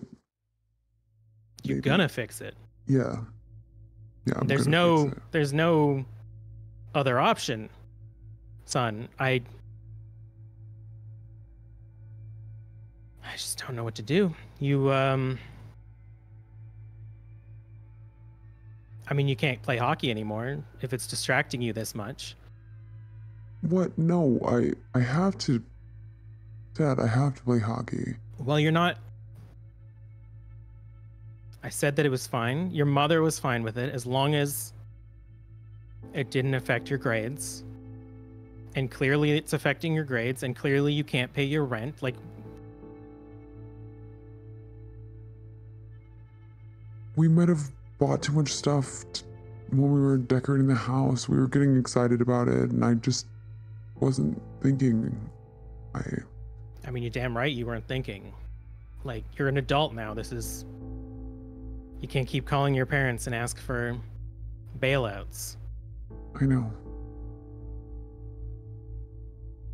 I promise it'll just be this one time. I've learned my lesson. I'll take some extra shifts. Now I know how much they tip in this area. I miscalculated in my budgeting. Freaking economics class is not helping as much as it should have. I'll tell you what. Are you in the black? Is this the only... Do you need more than rent? Yeah.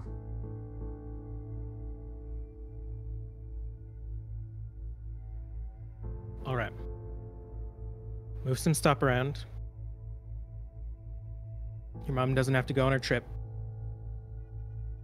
She's been You'll be looking calling forward her to and that telling... trip. You'll be calling her and you'll be apologizing. I will do it this one time.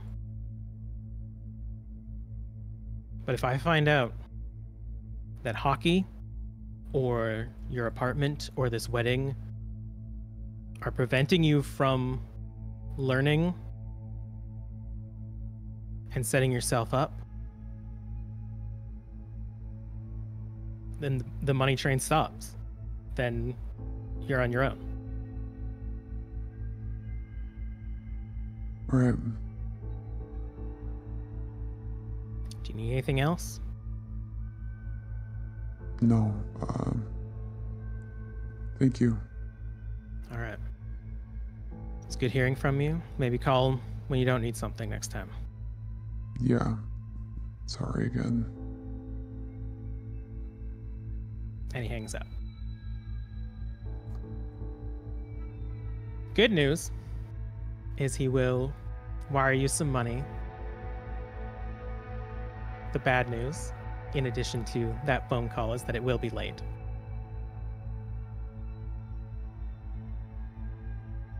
Luckily, it's your first time being late.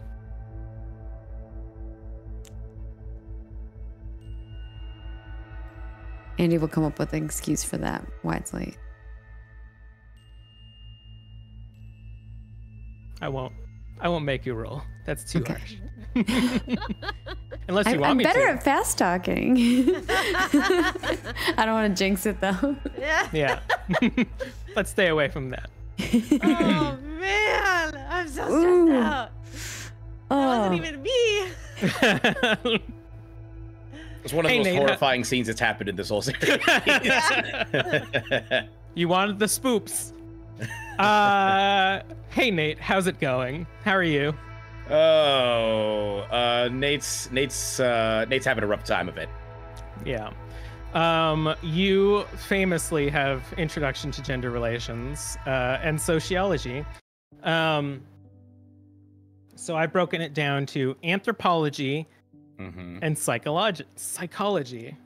Now, because you're a bit stress-free, your money problems are not no concern of yours, and you're sort of being, let's not I say wish Andy floated. had come to me. I could have asked the school. Like, I feel like because the school is low key, like paying me. I feel like I could have swung something, man.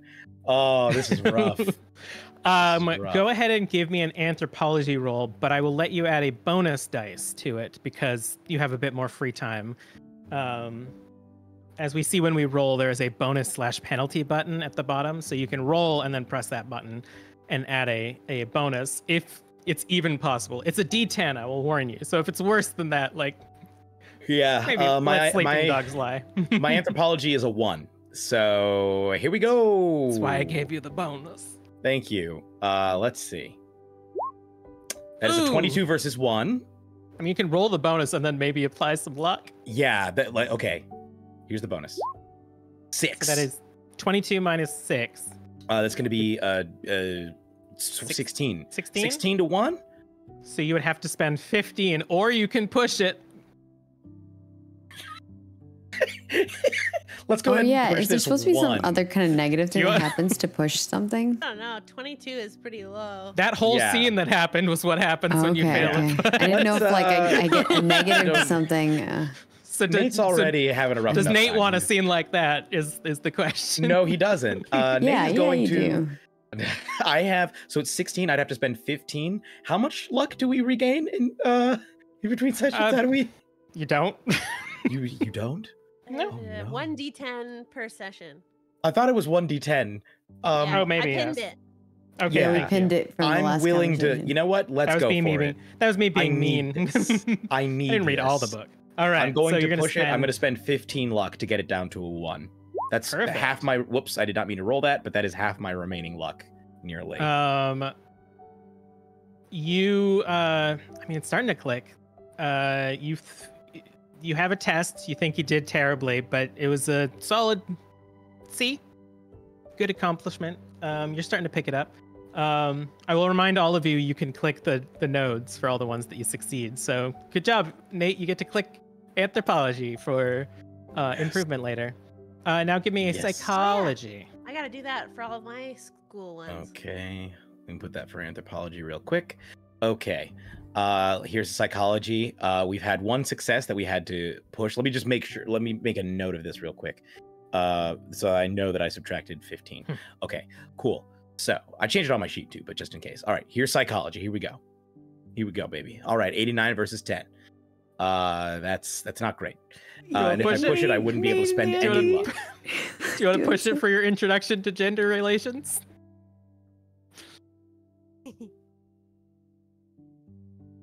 I don't think a 10 is All just right. worth pushing. I just don't. That would be horrible. That would be horrid. And we're gonna have you roll block for your time in hockey. Okay. Awesome. I have a 70 in this. Please, for the love of God. Yes, that is a 1 versus 70. Jeez. Wow. We've had a 99 and a 1 in this game today. Oh my This goodness. session. You Madness. Bringing that average back down, baby. something clicked.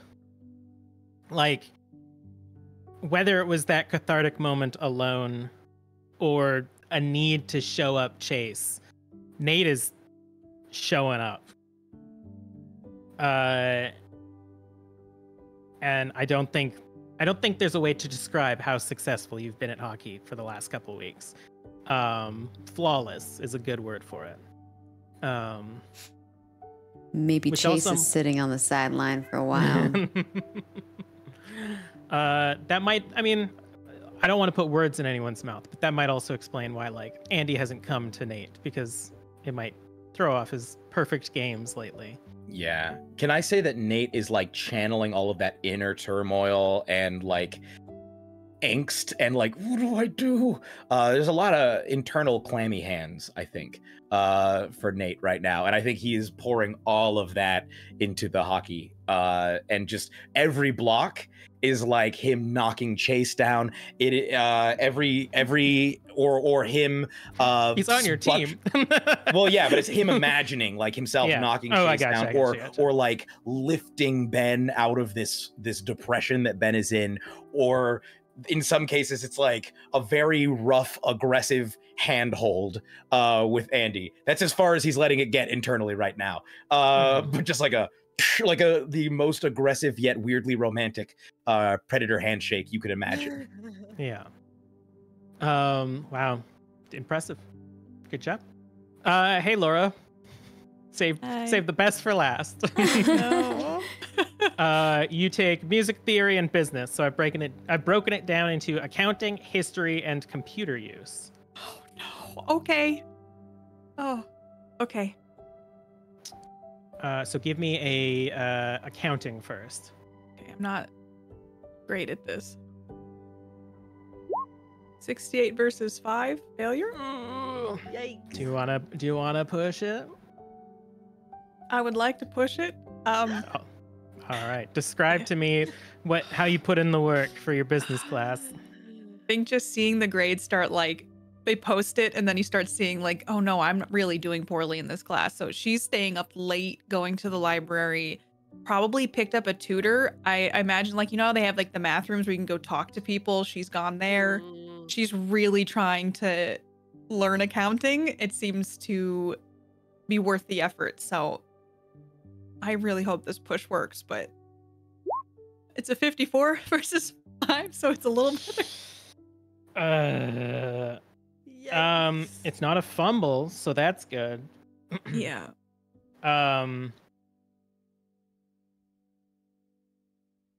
Yeah, I think.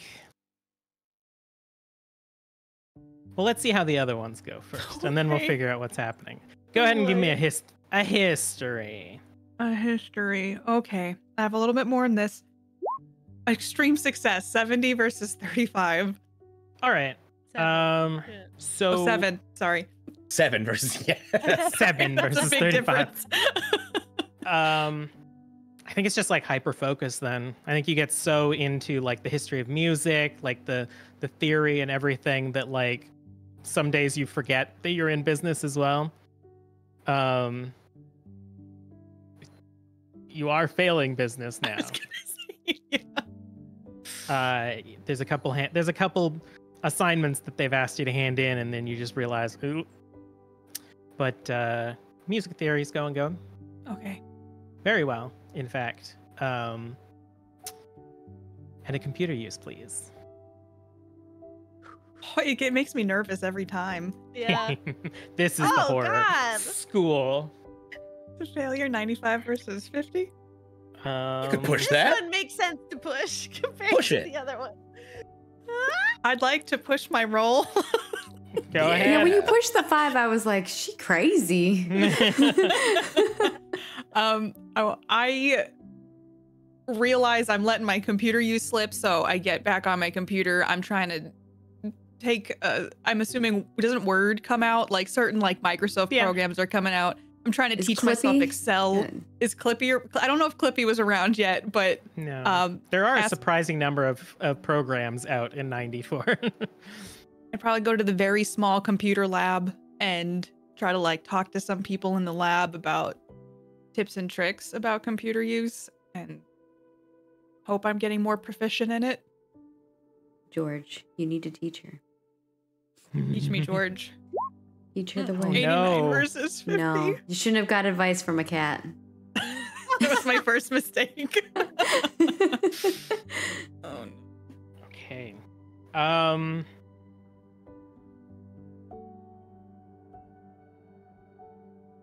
University was starting to be a very opening experience for Laura. You were making friends, you were like learning about yourself, and over these last few weeks, with some of your friends focusing more on their work, school, training, Nate's, other than the awkward Lion King conversation that you had, like that was probably the first time you'd seen him in a couple weeks. It's gotten lonely. You sit quietly in a dark-ish computer lab, just agonizing over your work, just not getting it. And you realize that other than a few staff and students sitting way off in the distance, you are alone again. I think the realization is seeing her grades slipping, but at least she knows a little bit about the Ramones, but doesn't know the things that might actually be helpful for a career. And then looking around and being like, I'm sitting here by myself, and just that darkness in her mind is like pushing in on her brain, and all of her focus gets jumbled. And it's like a cloud kind of encases her as she just sits there and literally feels utterly alone. I think almost like half muscle memory, similar to what Nate experienced. You open up some forums and just start lurking, trying to feel connected, and spend the rest of the night just scrolling through opinion pieces about bands and movies. Mm-hmm. Just start coping with distractions. Ben is similarly struggling. His art still goes on, but seems almost uninspired. Like he's more and more going through painting by the numbers to accomplish his school tasks. He also sort of recluses himself into his room with his computer and has that similar feeling of sort of disconnected from everybody as you're all focusing on your various lives. Marie, you have been working on a story, I believe. The one that or you've been working with Yes. Nate, trying to get your confidence up a little bit. Yes, I have. We will cut to one of your classes, creative writing, where your assignment has been to make a story and present it. Most of the other students have gone already, and you are now up. The teacher calls your name, and you step forward, and you are given the floor in this sort of like older, smaller auditorium. Everyone's sitting in front of you. I rub my hands, my sweaty palms on my dark jeans, and take out my notebook.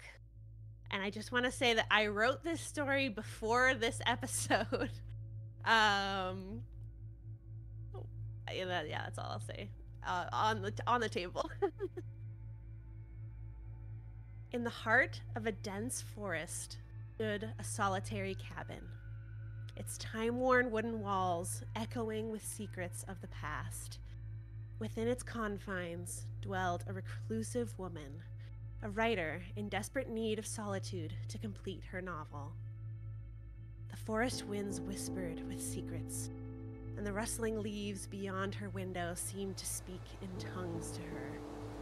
Night after night, she battled the looming shadows that crept within her mind, attempting to craft the perfect ending to her tale. As the moon hung heavy in the sky, casting ghostly silhouettes across her typewriter, a chilling stillness enveloped the cabin. Her fingers danced over the keys, shaping the words that would bring her story to its dreadful conclusion. It was the darkest part of the night when she began writing her concluding chapter. Then, as if in approval of her sinister narrative, a raven landed on the windowsill. Its ebony feathers glistened in the pale moonlight. Taken aback by the bird's sudden presence, she gazed into its beady obsidian eyes. It pecked at the window. Peck, peck, peck, peck, peck, peck. A haunting rhythm that mirrored the frantic beating of her heart. The raven's insistent tapping grew more frenzied, its talons scratching the glass. With trembling hands, she reached to open the window.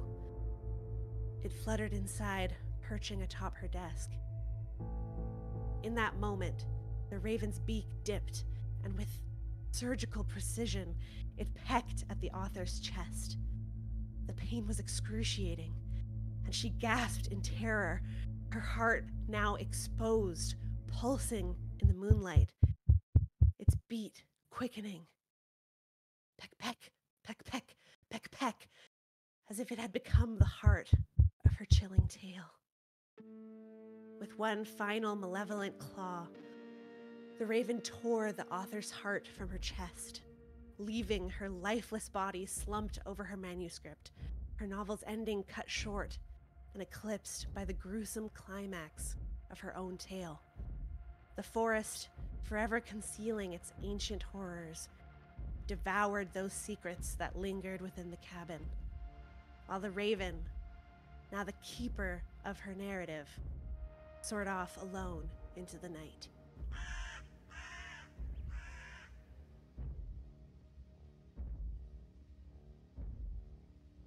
As you say this, you almost feel the area around you darken. Roll me power. Oh no. Oh, I'm good at power. Let's see. I jinx myself. Oh God, I really jinxed myself. Oh, 99 no. versus 65. Oh. Unfortunately, in this moment, you cannot push it, as you do not have the time, and it is based on a reaction. Mm-hmm. As you read this story, you feel this empowerment as all of these eyes are on you, and you realize what you hold in your hands is something important. But you also get this horrifying chill. The future isn't certain. And no matter how happy you are now, you're gripped with this feeling that your life is going to be hard. And you are going to suffer greatly. Roll 1d6.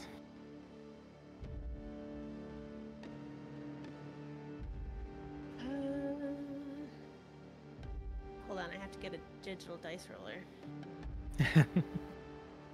Unless, is there a way to do that? I can type it and roll. You can one, type right? /roll 1d6. Mm-hmm. All right. That's No, I'm- okay. This is good. You only lose 1 sanity, Okay. Yeah, that's a good one. Oh. Whew. but you feel this confusing fear as you finish your story. And for a moment, you think that everyone around you thought it was bad. Nobody seems to respond until you see like people nodding in the audience. And you look over to the professor, and they seem enraptured. So much so that after class, they pull you aside and ask if you've ever considered getting published.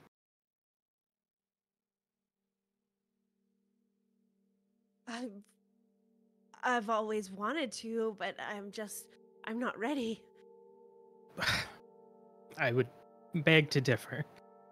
I don't want to set your expectations too high, but I think that you have something special. And I think there's potential. You could clean up some of the metaphors a little bit.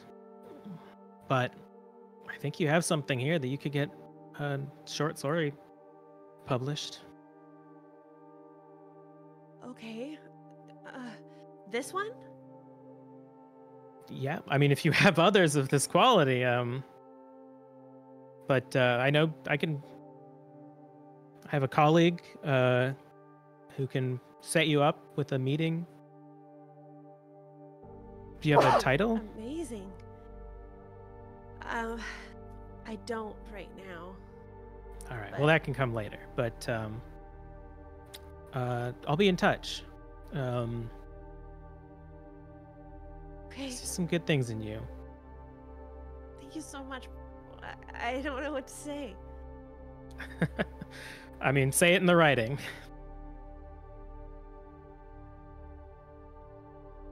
And I walk out of class and I head into the hallway to the nearest toll booth to call our house phone, our landline. I didn't set a date for this. It's October. It's Monday, October 3rd. At let's say if it's late class, 4:30 p.m. So, would Andy be home on a Monday at 4:30 p.m.? I'm not sure, but sure. It's 2 days after the call with your dad, so maybe if you need some time to recover. I think Andy's picking up extra shifts as well, All right, so then for probably sure, this not. next semester. The phone rings for a while until you get your answering machine, Marie. Hey, Andy, this is for you. It's me, Marie. I know you're out working right now, and that's great, but I figured I would leave you this message in case I was out celebrating because my professor said that they want to publish my story. Oh my gosh, I can't wait to tell you in person, but I just couldn't hold it in. I literally just found out. I just had to tell you. I love you. And then I hang up. And either through excitement or the adrenaline wearing off, Marie, you hastily have to go to the bathroom and throw up. Just from whatever.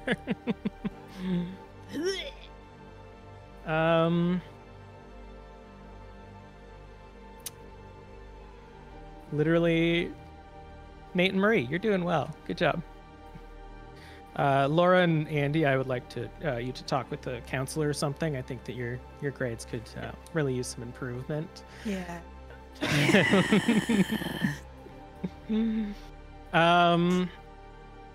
Now I've got all these scenes. I got to decide which one I want to do next. Should you roll a Roll a die? See dice? which one Yeah. goes first? Oh, yeah. Sure. Let's see. So 1, 2, 3, 4. I'll roll a 1d4.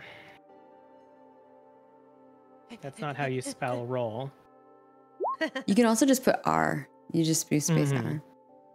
R. 4. All right, we're gonna jump ahead quite a bit, and hopefully this will help alleviate some of the worries.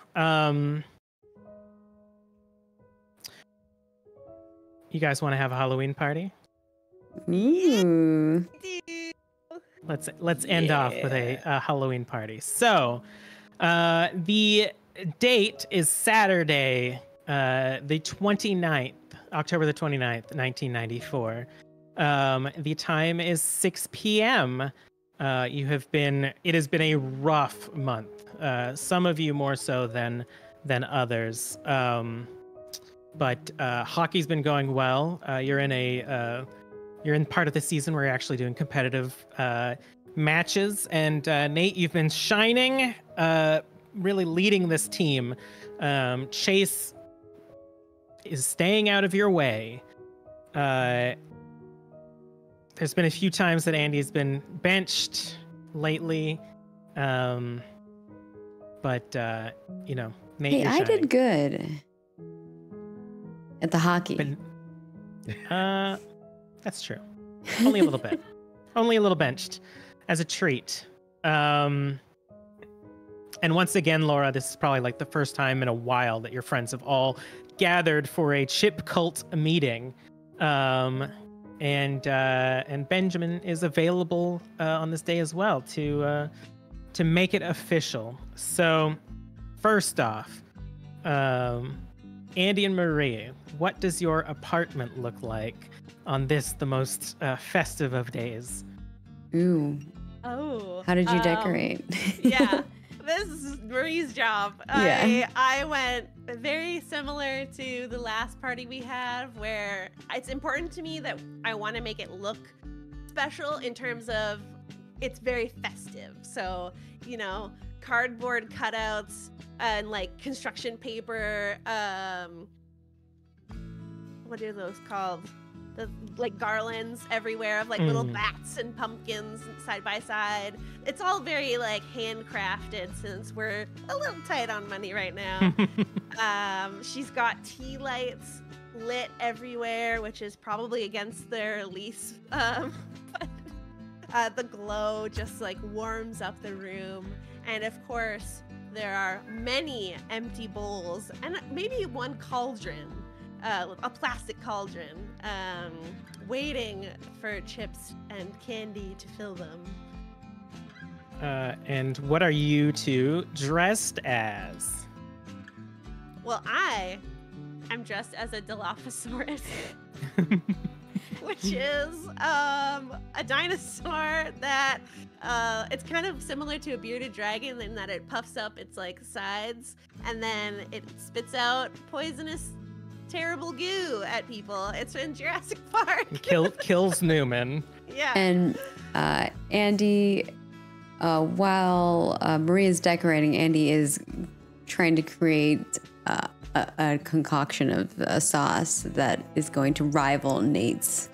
And also has made a little spider out of olives to add as decor on top of it. And yeah. Andy has like what looks like kind of like a cowboy-esque hat looking thing, and a blue button-up shirt.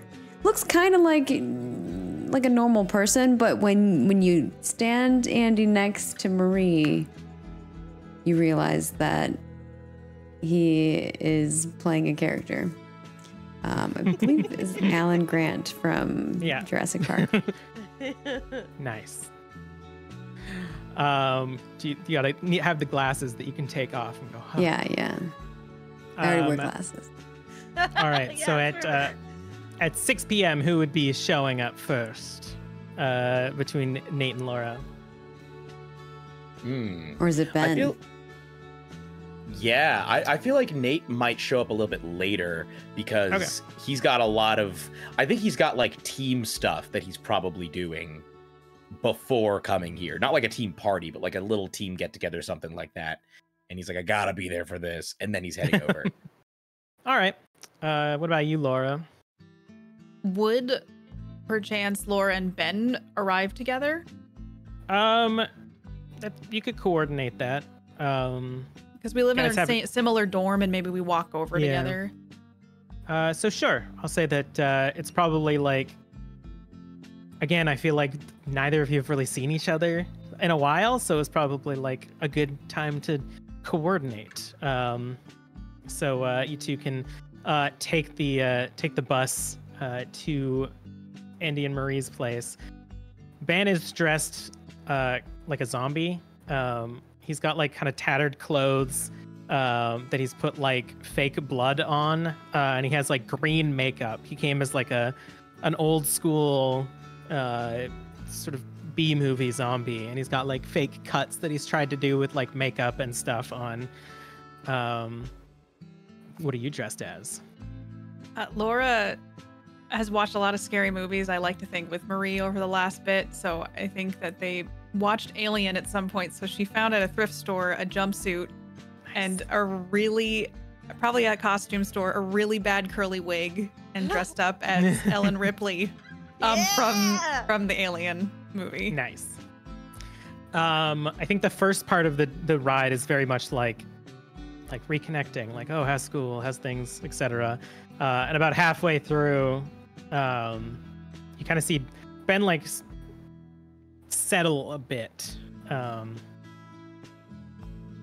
It's gonna be nice to see everyone again. I feel like we haven't seen each other in like a month or something. I know. Why haven't we seen each other? School, mostly. How is school going for you? Fine. I met someone online that sends me a bunch of like bootleg movies. So I've been trying to like get an edge up on that. I actually brought some. If we feel like watching them. What'd you bring? So of he kind of like air quotes like illegally acquired ones. I've got In the Mouth of Madness. It actually premiered in Germany a few months ago. I had someone actually send it over. I have a copy of Interview with a Vampire. The Leprechaun, The Lost Boys. Some of these are older. Hocus Pocus, Addams Family, and Army of Darkness. I didn't know what vibe we were going for. They all sound fun. I don't think I've seen any of those. I've seen Hocus Pocus, but I don't think I've seen any of the others. I watched most of the older ones. I haven't watched Mouth of Madness yet. I've been way too busy. I have a few other... With the vampire good? It's pretty good. Everyone's attractive. Oh. Isn't that all movies, though? Everyone's more attractive. Okay. It's a little disturbing in parts. I probably would warn people about some of the scenes, but it's good. I liked it. And watching them kind of alone, maybe I'll get people to come over, watch some of them. I mean, I'm just building over if you ever want company. Do you want to watch? Do you want to come watch some movies? Yeah, I mean, I've been just kind of keeping my head down and working a lot. I haven't really done much. I mean, I would like to watch movies. Sure. I mean, it's for school, so it'll be a good opportunity to get some more feedback. I'm not doing good with computer stuff. So if you're good with computer stuff, I've got my computer, and you can maybe help with that. Yeah, I feel like I thought I was, and I'm not doing so well in class right now, but I do feel like I can teach people stuff about computers. All right. Well, you can show me how to use my computer, and then we can talk about. He like flips through some of them. I brought reality bites. I think it's probably not the feeling that we want for a party, but I don't know. The synopsis seems cool, so maybe we could watch that one. Yeah. Yeah. Winona Ryder's pretty neat. Yeah. Isn't John Cusack in that too? Maybe. I think so. know. Yeah. You kind of got a Winona Ryder thing going on. Oh, like, are you like? Oh, I do. Yeah. It's kind of like a quirky kind of an alt actor a bit. Oh, well, I'll take it. I mean, even with this wig.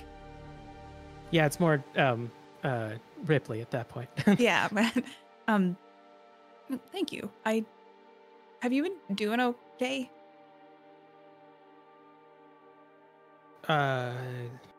What do you mean? It's just stupid. Don't worry about it. It's dumb. I mean, whatever. I mean, no. Have you been doing okay? No. Yeah. What is that? I don't know. I've been not having a good time lately. Yeah. I'm sorry you have too. I mean, yeah, I'm sorry. Leaves are falling, getting colder. Maybe it's people always talk about getting depressed during the season, so maybe it's that. Isn't there like a light therapy you can do for that? Like a fake sun? I don't know if I read that in like Time or something at one point, but yeah, maybe it is. I usually love the fall, but I don't know. I don't know. I thought college would be different. Yeah. Same. But I'm glad we could come together because I haven't seen you in so long, and I'm excited to watch some movies and help you with your computer, which is I mean, it'll be nice to see the cult again. Did you bring your chips? Oh yeah, and then I bring out like a tote bag, and I've got like 4 different kinds of chips. Of course, my salt and vinegar. Oh damn! I brought one. We can say we both. I'll just tell them we both. This is from both of us. All right, couples. I got Doritos. I got Cool Ranch and nacho cheese because people like it's one or the other. Variety. Yeah, and then I think Marie likes ketchup, so I got ketchup too. I brought ketchup as well. Well, there was a twofer, so Yeah, just stick it in the bag. That. They're Canadians love ketchup. Yeah, I don't. It's very bad. I don't like it actually. I used to dip my French fries in honey. Well, that's weird. It sort of laughs. It's really good. Like people like dip their French fries in Frosties. You know, it's similar. It's like the sweet and the salty. That's true. I think we almost missed our stop. He like pulls the thing to stop the bus, and you guys get off just outside of Andy and Marie's place, just a couple blocks over. And he talks about his weird food habits as well. It's about 6:30 p.m. when Laura and Ben show up at your place, Andy and Marie. Hello and welcome to our party. You just hear the monster mash in the background. You a vampire dinosaur? Yeah, what are you like a lizard of some kind? I'm a Andy will pop out. Dilophosaurus. Oh, The Newman killer. Back makes up, more beast. sense. Yeah. Right. Can you Yeah. puff it out like on command? Just wait, and I like push a button, and then you hear like a sound, and then eventually it goes. That's so cool. Wow. That's very impressive. I am a zombie. If you got any brains, I'd be down. Well, we got a bowl of brains just for you, buddy. Hell yes. Also, watch those frilly things. You're gonna knock something out. You talking about my wig? No, her. Oh, Scale I thought you were talking things. about my wig. That makes more sense. Well, yeah, you with the hair too. Is Yeah. Nate Well- here? Amazing, Laura. I for a thrift store find, I feel like this really works. It's good. Yeah, it you looks could pretty wear good. That. Oh, you should curl. You should get a perm. Oh, I don't think I could pull off a perm permanently. Oh, Maybe. it's comfortable though. I think this is my favorite Halloween costume I've ever done. Thank you Nice. for showing me Alien. I feel like I missed out on all these classics. You're very You've never seen Alien before? not anymore. Aha! Yeah, and so Uh, it's one of my favorites now. And to I answer brought your some question, movies Nate and is gin. not here yet. Oh, what He's movie being a you slow got? poke. You see Ben sort of like recede a little bit into your apartment and like looks kind of awkward a bit as he like starts pulling out movies and like putting them on the coffee table. And And then he's brings like out, saying the titles as they're being placed down. I'd be like, we brought chips and we got movies. All right, that's what I want to see. and a bit of gin. Canada's liquor is very expensive. Here, I'll like put the put some chips gin up in- on the In the counter. cauldrons. Do you have a problem? Is something wrong with gin, Laura? Doesn't it taste like pine cones? I've only heard that. In like a good way. It tastes really. like fall. I mean, more for. Are more for you me out than- there licking pine cones? What do they do in the States where you're from? I don't eat pine cones. You've never had a pine needle in your mouth?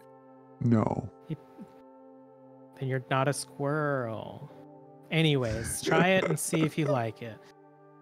The party goes on. How long before Nate shows up? I would say probably Nate shows up about an hour after them, so like 7:30. Okay. But he shows up and shows out a little bit. He probably would get a ride from one of the other guys on the team, but he is showing up in full costume as Simba. He's going to he's gonna have like the full red mane, like a full lion outfit, a little painted nose, and this year's guac is particularly special. It is a slimy yet satisfying guac that is like has like little fake like toy bugs and stuff in it, like mixed in to make it look like what Simba was eating with Timon and Pumbaa. Ooh. Oh my god, that's awesome. There's no real This like is cooking. so on brand. I love it. The bugs. Bugs, lions, oh my, look at you. Come on in. I think I did it this time. I think I'm gonna out-guac you. You will never defeat the Guac Master. Oh, it's on. I even Foolish made boy. little spiders out of olives. I just look down at like the smorgasbord and I'm like, foolish boy. And I take a spoon. In fact, I'll take a tiny little serving spoon, a little sample spoon that I brought with me. I think I bring those just to let people try it and scoop out a little bit. And I say, taste it and weep. Oh yeah, yeah. Andy doesn't even take the spoon from you. Andy just puts his mouth on the spoon and eats it. There's like, is there like a moment where we're just like, Yeah. Oh yeah. Freeze Fuck, frame. man. yeah. Damn it. It's so freaking good. What the heck? What are you putting in that thing? Oh, that's my secret. Even the bugs are adding like a vibe. Right? What? It's atmosphere. Hakuna Matata, my man. Hakuna Matata. Hakuna Matata, man. I do like the olives though in your version. This is a good improvement. But A little I have salt, to you know? agree.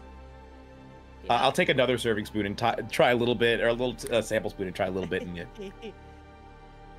texture, definitely gotten better. Taste, I like it. I like where you've gone with this. All right. I know it didn't beat your guac. Oh, God, man. There can never be Crazy. too much guac, so it's okay.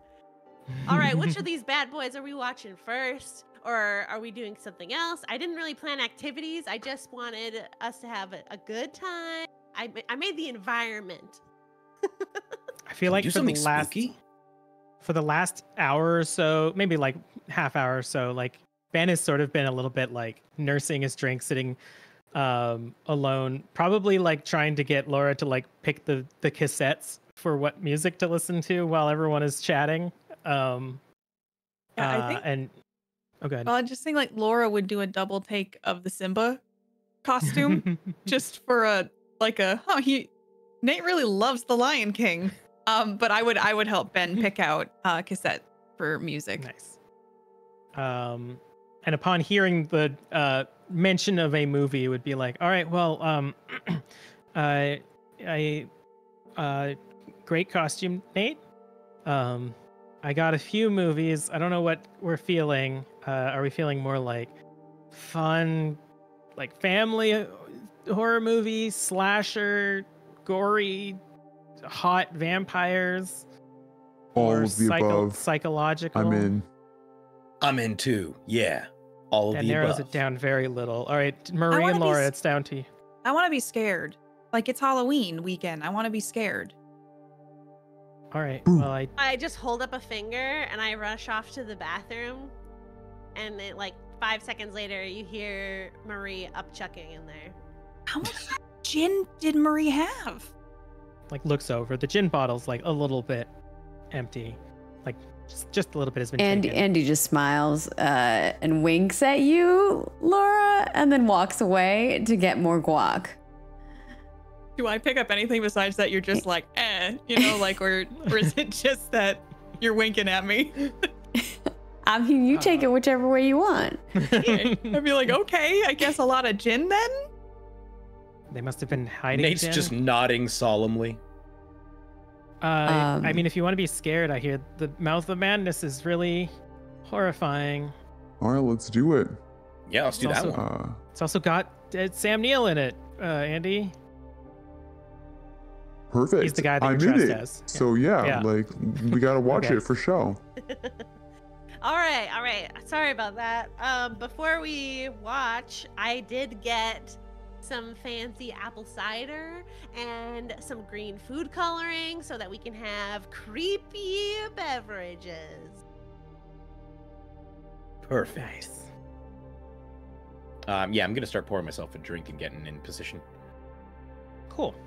Ben will also partake. Did you try the gin, Laura? Did you like it? Can I do a roll to see if I liked it? Look. You want Taste. some in your apple cider? Give me a education. You need to be educated to enjoy the God. flavors of gin. God, all right, the flavors of gin. Let's see if I have a sophisticated The palate. complicated flavors. Two with 37 Nice. versus 64. Good. Truly discerning. Yeah, I enjoyed yeah, it. it's good. You like it. It's good. Ben kind of instructs you to just like sip it. It's not like a party drink or anything like that. That's why you bring it to a party. Yeah. I feel like an adult. Like I'm a grown up now, sipping on my gin. at my Halloween party. Watching In the Mouth of Madness is a strange experience, particularly for Marie, as it does involve basically the psychological downfall, destruction of a writer. So it's an interesting concept. It's very My life Lovecraftian. story. Um, Looking into a mirror right now. yeah, it's very apropos for playing Call of Cthulhu, to be honest. Very unintentional, but it sets a disturbed tone once it is over. 95 minutes later, Ben seems very into it. He kind of like tries to look over at Laura to see how you're vibing without making it too obvious. I probably sat next to Ben, and if Ben was into the movie, I'd be like, oh, I gotta really pay attention to this. All right. How's everyone else feeling after this? Good, I think. I've got right? a palate cleanser. I've got Army of Darkness. Is Ben asking this? Sorry. No, that was me. That was me asking. Okay. But I was everyone confused. It nodded. was you or Ben. I got a palate cleanser. I got Army of Darkness. I got Adam's Family, Hocus Pocus, whatever we want into. Well, we should save the kiddie horror for later. All Like right. Another year. Let's keep Yeah. up with There's like a, vibes. as you say that, it's one of those like, if the camera's on the side, you just see Nate's face sort of slide into view, like side-eyeing, and then disappear. One I'll of get the myself. scary ones. Anyone want some gin? Marie, Andy, anyone? Oh Nate? no, I haven't had anything to drink since. When did we go to that pub and with the Jaeger bombs, Laura? I think it was like over a month ago. Dude, Laura was vomiting in my sink. They were like, It was, they were like both trajectorying into the sink and the toilet at the same time. It was epic. I tried to help clean the next morning. It was fine. I Ben's like nervously look still- over at Ben to see if I'm being judged. He's And like Nate. He's standing sort of in like the Nate's nodding dimly lit approvingly. kitchen right now. The kitchen has like a bar opening, so you can see Nate Ben just standing back there, like was mid pour, and then upon seeing you look at him, he like goes to finish pouring his drink, seemingly have been lost in thought. Apple cider though, Ben. Sure. How about we is it do in- Army of Darkness? That sounds cool. That doesn't sound like kitty stuff. Mm-hmm. Sure. He'll bring you I'm assuming it's non-alcoholic cider, since you haven't drank That's since right. that day. It's juice, sparkling juice. Mm-hmm. He'll bring that over and sort of sit down. He like sits a little bit further away from you, Laura, but almost like nervously. Like he doesn't want to like slump into you by sitting down on the couch, so he just like sits down. And you guys watch another movie? Before the movie starts, I hold Andy's hand and I squeeze it. All right, guys, before this movie, I got a surprise. Andy gets up, stands in front of you all, turns around, and then just like pulls his shirt open. The buttons just like fucking go everywhere, like just buttons everywhere. And then he turns around and he like he's wearing like a black shirt, like it's like a black t-shirt, and it says "Dad" or "Daddy" is a noun, informal, father, taxi driver, best friend, garbage remover, toy repairman, money lender, best hugger. That's what it says on the shirt. I stand up and I say, I knew it! Is this a second costume? I mean, It's sure. not just a food, baby. By the way, everybody. Andy is hoisted into the air right now. By Nate. Just, yeah! Yeah. Wait, is this for real? Yeah. You're- Oh, I'm going to be a dad. You're Wow. pregnant, Marie? Oh my god, congratulations! And I'm gonna get up and run over and hug Marie. Thank you. Oh, I'm so proud of you, man. I'm so proud of you. Dude, it's going to be epic. It's incredible. We're gonna have like This a is- little wow. dude in like a little hockey uniform. It's gonna be so cute. Oh, it's gonna be great. Congratulations, man. Thanks, man. I mean, Wow. you know, we are gonna need to. You're gonna need an uncle. It takes a village. That's what I hear. I go in for just a really tight hug. Yeah. The look As you on Nate's do, face that I don't think anyone can see because Nate is facing away from everybody else. But the look on Nate's face is somewhere between like pride, but also like, oh man. Unky Nate. As you hug, you hear a slam coming from the small room. What was that? Someone Do you have celebrating a for you? surprise? Let me go check. And Andy will give Nate like another big hug before he lets go of the embrace and rushes off to find the sound. As you walk in the room, have you changed the decor of this room yet? There was a small bed with the superhero sheets and was like pretty Spartan. Well, when you moved Marie, in. you spent a bunch of money on our decorations. What does our bedroom look like now? This is the second not the main bedroom. Yeah. Yeah. Okay, so it's not built yet, but we did buy a crib that's like still in its box. I did hang a mobile at the center of the room. I've got like a bookshelf that's empty, but I didn't want, a cheap bookshelf. Only the best for my unborn children. So it's no IKEA up in here. And I think there's like a nice rocking chair with a big blanket. As you walk in, Andy, you see the rocking chair sort of like rocking and come to a stop.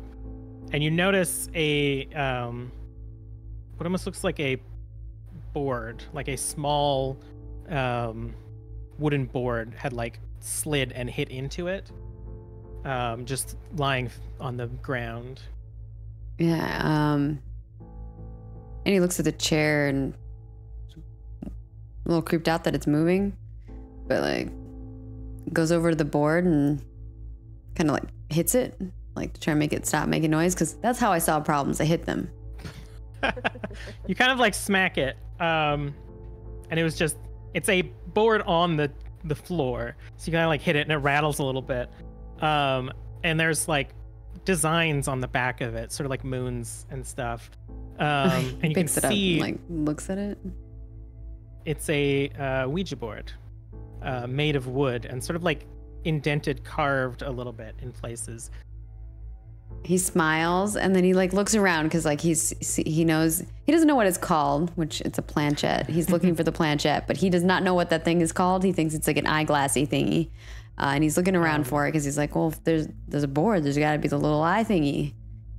Looking around, you notice that the closet, which is kind of open a bit, has like a box that has slid forward and is sort of like hanging against the inside of the wall, and a planchette had fallen to the ground just underneath that.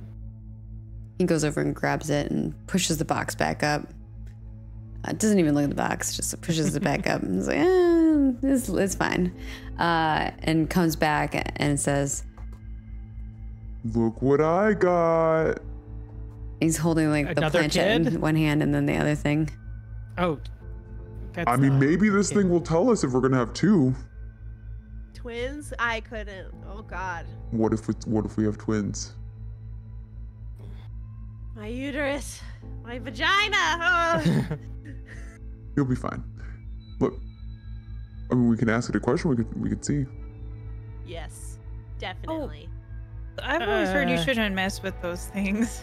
Come Yeah. on, it's It's fun. fun though. Ooh, instead of using this like eyeglass thingy, we should use a chip. Yes! I don't think that's a immediately good idea. wordlessly reach into a bag and draw out a chip Oh, and then hold it forward. Yes, the Guac Master. How did you pick a perfect triangular chip without even looking? I, without changing my position, just turn my eyes toward you, and I say, I'm one with the chip. And Andy How could I will doubt you? carefully grab the chip and place it down on the board. Wait. That looks very old. It's not. That's not like, and I don't know how it was. We just in bought the there. chips. Yeah, the chip's not old. Did you guys have this? Was this like something that like you brought with you here? The chip?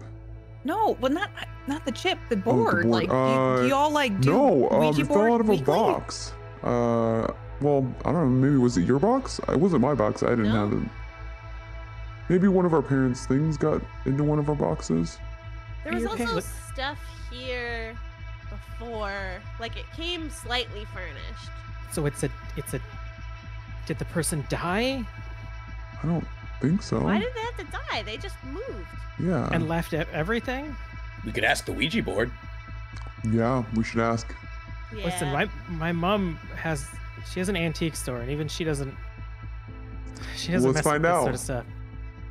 Andy grabs the little chip and like looks at Nate and is like, I You place grab the my chip. hand so that it is right next to touching Andy's. yeah, On the we're chip. holding the chip. And Put a finger on the chip. Nate says out loud, Was the person who lived here before us alive when they left? Ben will not put his finger on the chip. Laura? No, I mean she's nervously looking at them doing this and like kind of like eyeing Ben and then back to the board and back to the three of them I doing. puppy dog eye you. Peer pressure. I also. Puppy dog eye you. I don't know. I mean, Come this is a on, really Laura. bad idea, right? It's a chip on a board with letters. Oh, but this doesn't look like a Hasbro exclusive. This looks like it's like made. I don't know, made by hand. Cooler. So maybe we'll get some answers. Haven't you Maybe like, Ouija himself made it. Ooh. do we want to know if doesn't that seem like a bad idea? Haven't you heard Is it like- a Ouija board or is it Ouija board? I don't know. Ouija. I've never seen it written. I just know it's Ouija. I hear people say Ouija like a squeegee. I'll only do it if Ben does it. Come on, Come on, Ben. Ben. I give Ben a look as well. Fine, but if I get haunted, I'm blaming you. That's All fine. right, I fair. think well, I'm gonna be haunted too, so we'll be our- haunted together. I Our don't know. dorm we'll bring the ghosts back to the dorm, and then Nate will have to deal with them. Nate, you're Yeah. protecting both of us. I got you. I put an arm around him. He like gingerly puts his finger on the chip. In fact, my arm is long enough. I'm going to say I put it around him and Laura, and just like. whoop.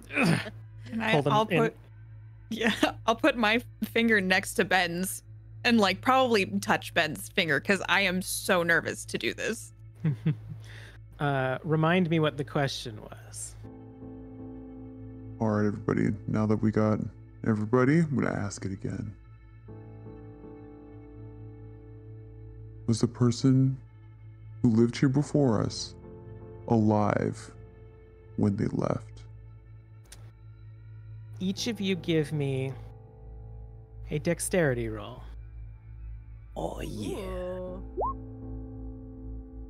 Oh my Oh. god. I have such a high dex and I failed. 95 42 to out of 80. 60. Oh my god, you have an 80?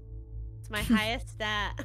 How are you more dexterous than me? I got a Andy. 55 versus 71, so I succeeded. I failed Dang. at 62 versus Now we know 30. why Andy. No, I'm just kidding. I'm just kidding. All right.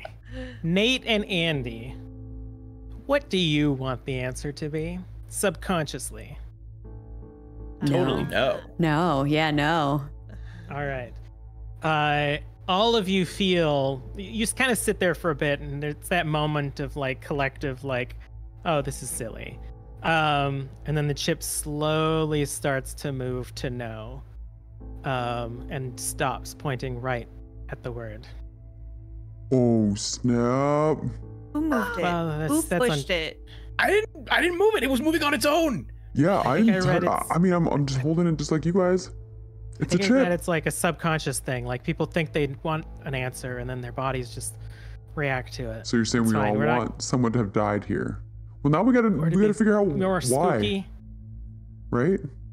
How? Or maybe Yeah. who or how? Ooh, How did they die? How did they die? Yeah. or who it was. How is good I mean, though. if they did die, can we like leave them alone? Do you guys have like personal questions? Ask them Do you if have a it's gonna personal be a question you boy want to or a ask, Ben? girl. We can ask a personal question. I don't. No, I just don't. I want to leave. If not that I'm saying they are dead, but if they are dead, maybe we like don't invoke them. I got one. Ask him. Okay. Oh, go. All right. And I get like, there's like anyone who's looking at Nate sees that he gets visibly nervous, and he's like, "Does Simba stay with Nala?" Give me a We power. already know roll, that Nate. question. Is there like a sequel coming or something?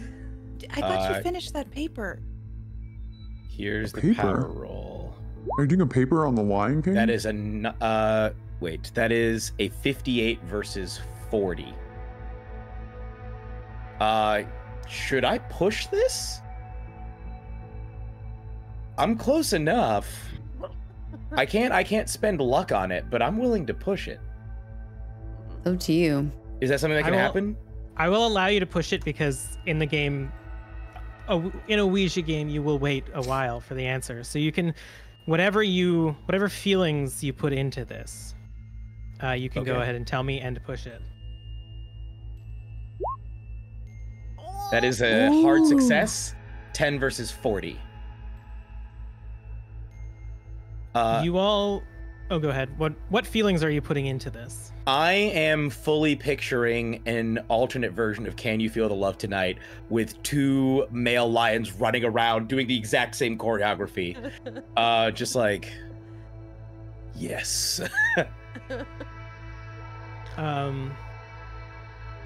As you all hold the chip, it begins to move. Not towards yes or no. It moves to U, M, T, I, L, D, E, A, T, H.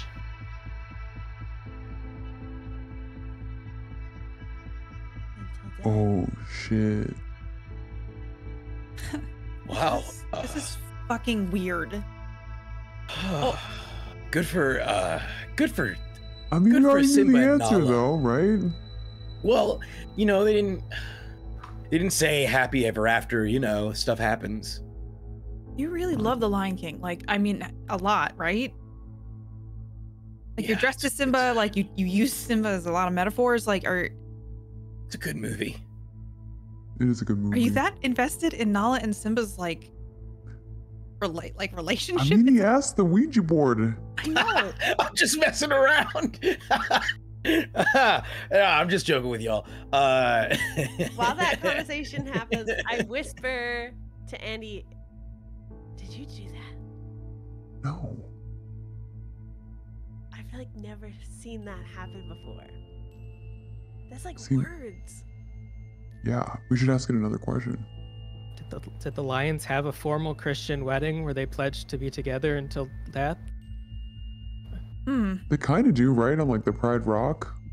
And then they we like just sort of see him hold at up the end their with like a baby. little baby, and we don't actually, you know, they're lions. They don't actually get married. I mean, I'm in now. It's weird, but it's. All right, Ben's I'm in. Okay, Ben, curious. give us a question. Your turn. I asked one. Nate asked one. Girls. Boy or girl? Are you two gonna have a boy or a girl? Ooh, all right. Good question. I want to know. Or do I want it to be a surprise? Maybe I won't look. I want it to be a surprise too. I'm gonna close my eyes. So just look away. Yeah, look away. Nobody tell, promise. Andy is gonna just like hold Marie's hand with his other hand while he has his finger on the chip. Me too.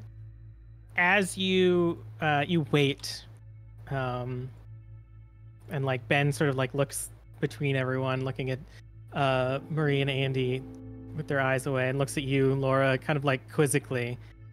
And as he does, you feel the chip moving again, only stopping on one location. Yes.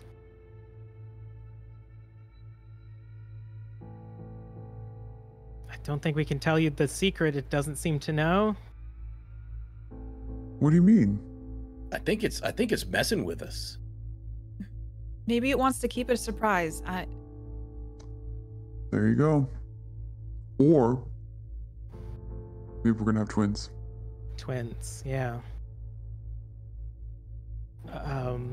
Any more questions? Girls? The two of you haven't gone yet? I don't know what to ask. Get about your writing. Am I going to publish? Am I gonna be a success? Yeah, am I gonna be a success? Give me a power roll, Marie. Oh, terrible. can 69 use your- though, which is nice. You can put some luck. You're only 4 away. 69 That's versus true. 65. I spent 4. That means I've spent 9 today. Still less I'll than me, to make be honest. myself be a success.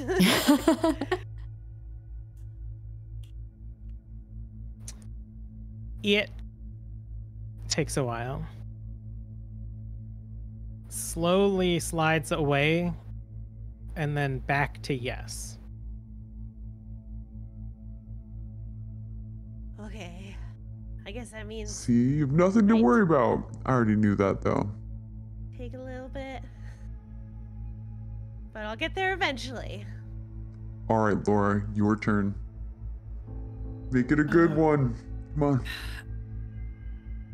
I don't know what to ask. Like, do we even know who is answering? Oh, we could ask it. I think it's supposed to be us, I think. Our collective will.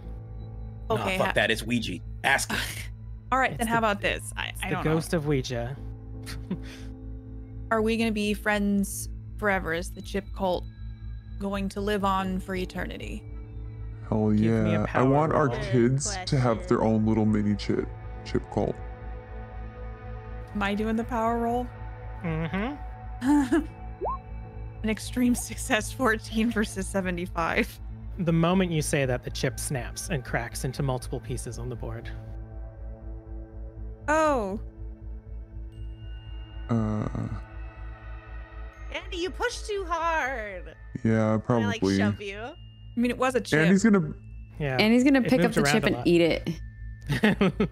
There's now dust and like crumbs in the crevices. The crime scene has been eliminated. You can call It's me the cleaner. I think our friendship's too powerful that it just just exploded. Yep. So harness the power of the chip, I guess. Yeah. Should, Maybe the Addams family to lighten the mood. well, before that, should we get another chip and ask it who's answering? I don't want to. I mean, I'm Come down. on. I'll do it with you. Come on! I'll do it too. I reach in solemnly, grab one more chip, Come on, Last come on, one. turn Ben. to Laura. Last One more question. Come on. One more. I won't push the chip really hard this time. What are you asking it? Who is answering us? Ben will not. Like Ben is, his hand is not going back. Laura. I think after the chip kind of when the chip exploded, was it just kind of like a chip exploding, or was there like a It was like feeling? pressing so hard that it like cracked in Okay. multiple places. I think I'm gonna take a step back and stand next to Ben. You know, like sometimes I feel like the universe is trying to tell you something, and I think a chip exploding is that for me. I'm just afraid that it is the ghost of Ouija, and he's going to be angry that we've desecrated his holy relic. And he's sort of like, as he says that, like you can feel him sort of like backing up a bit and like leaning on you just a little bit. I think I would lean in to Ben too, just because I think this is I've never, as Katie, Ouija boards scare me, and I think Laura has a similar feeling of just like this is messing with something that we don't really understand, and so it's like that nervousness, like sweaty palms. Should we keep asking whatever this is questions? Have you played with them before, Katie? No, I haven't either. Me. I'd be down. They make me nervous. I haven't either. We're all cowards. Afraid of them. Yeah. I would have just never. I've never been near one. I'm down. I was raised to believe they will curse you. Really? Specifically, if you own one and throw it out, you curse yourself. Oh, you have to keep it forever. Yes. Nate. Interesting. Give me that power roll. Okay, all right. Here we go.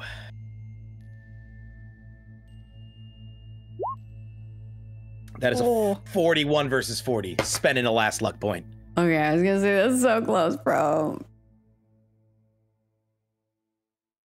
And as you ask that question, Nate, and the three of you sit and wait, we do not see the answer.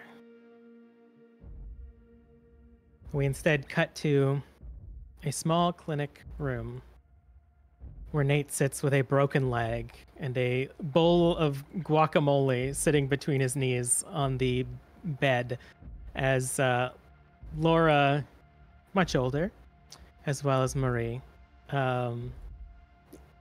dip chips into the guac, as Laura has in front of her an open folder. And you remember back to the earlier days of the chip cult, your Halloween, and the image of Laura and Ben sort of leaning into each other, scared as the three of you ask this question. And you look up and you see Laura, again, older, but that same person, Marie. And you look down and see a photo of Ben, shriveled, old, wincing in pain, clothes hanging off of him as he attempts to stand as the doctor took a picture of him. And you look into the picture's eyes and you don't see your friend anymore. You see a hollow man, a person devoid of anything, or devoid of everything, left with nothing. And that's where we'll end for tonight. Oh shit! He haunted. these 1994 cliffhangers. Yeah. He's coming for us. Ben Okay. reaching back through time. Mhm. I can see it. All right. Well, whew. All right. Collect yourselves. We are going to do an after show.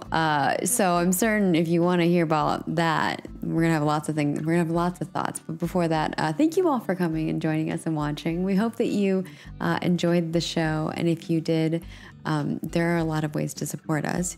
You can head on over to our Patreon, like Hero Sheep, our supporter today. Thank you for being badass and being an awesome supporter. If you want to become a supporter like Hero Sheep, you can support at a legend tier above. And that not only lets you support an episode, but it also lets you play in a privately GM'd game where one of our lovely cast members GMs for you. We also have a ton of other goodies over there at varying different stages. So if you would like access to some of that content, head on over. We also have a Twitch sub where you can subscribe to us and get access to the videos in advance, as well as emotes. And if you have Amazon Prime, you can use your Amazon Prime to subscribe to us. You can also head on over to YouTube and become a YouTube member, where you get access to some of those emotes as well. And whether you're a YouTube member, Twitch subscriber, or Patreon supporter, you get access to a private Discord where I'm curious to see what the stats look like today. Andy was rolling pretty good, other than You guys school. rolled a lot. Yeah, we had a lot of like like extreme hard successes and stuff today. Critical On that successes. note, too, What? if people do support you and get access to the after show, we're going to be doing skill advancements for the university students, so they can come see how your skills progress or Awesome. don't, depending on how poorly you did. We're gonna have to send some new character sheets your guys' way for parties here. Woo. Sorry, I had like a big yawn. We also have lots of ways that you can support us in a non-monetary. And now I've started everything. Not just like across the globe. There are also a ton of non-monetary ways to support us, like watching us live here on Twitch. Thank you so much for the clips. We appreciate it a lot. I feel like there were so many clippable moments on today's episode. I have like 3 million stars. You can also watch over on YouTube, subscribe, like, comment, and follow us on X and Facebook, where we post a lot of stuff and we let you know whenever we're going to be live. We also have merch. You can check out our merch over at designbyhumans.com/shop/roll4it, where you can get yourself a cozy mug and sweater for the autumn season. Definitely worthy of that here in our time. I feel like it's still warm in other people's places, but where I'm at, it's getting cold. I can actually wear this and be comfortable. Before I was like sweating. I was like, Shar, what did you give us? This thing's like made out of like 5 million alpacas or something. It's so thick. And then of course, a big thank you for today's supporter, Roll20. Thank you so much for supporting us. We appreciate it, and sponsoring our episode. If you're curious how we're doing our dice rolling, or if we had to do some random rolls there that were outside of the system, that's all through Roll20. The auto calculation of the madness that is Call of Cthulhu is all done through Roll20. So we super duper appreciate it greatly. And with that, I'm gonna let these lovely, wonderful people say where you can find them at when they are not here being fantastic role players. Today we're going to kick it off with our game master, our keeper, keeping us on edge with them cliffhangers, or chip hangers, maybe we can say. Hey. Where can we find you at, Callie? What you up to? Hey, it's me, your disappointed dad. Dude, that was rough. You can find me on Linktree, linktr.ee/themindright. I now refuse to engage with the silliness that is telling everyone all the social medias that I'm on. But you can find me there. I'm also on Tabletop Titties. I'm the storyteller for Titties by Night, which is our Victorian vampire investigator show. And we will also be doing some charity shows this weekend with a few people here. Maybe everybody here? Yeah. Yeah. I think every single person here. Yeah. Shard will do a better pitch for that. So, find me if you like. That would be great. The end. Period. All right, segueing. Shar, where can people find you at when you are not telling freaking banger stories? What the hell? At Charlene Bear on all social media. It was a pleasure to play today, and I just want you to check out our tabletop charity event, which is starting tomorrow, Friday the 13th. We will be playing horror TTRPG games to support survivors of sexualized violence at Salal Sexual Violence Support Center. It'll be all weekend long, starting with a Friday the 13th one-shot, which is where Katie and Jeremy will be joining us. And then throughout the weekend, we've got level 20 D&D. We've got some Heckna D&D, so carnival horror shenanigans. We've got a talk show. We've got Alien TTRPG, which Jeremy is going to be the game mother of. Just so much fantastic stuff. So please stop by if you can. Spread the word. Donate. Every dollar counts.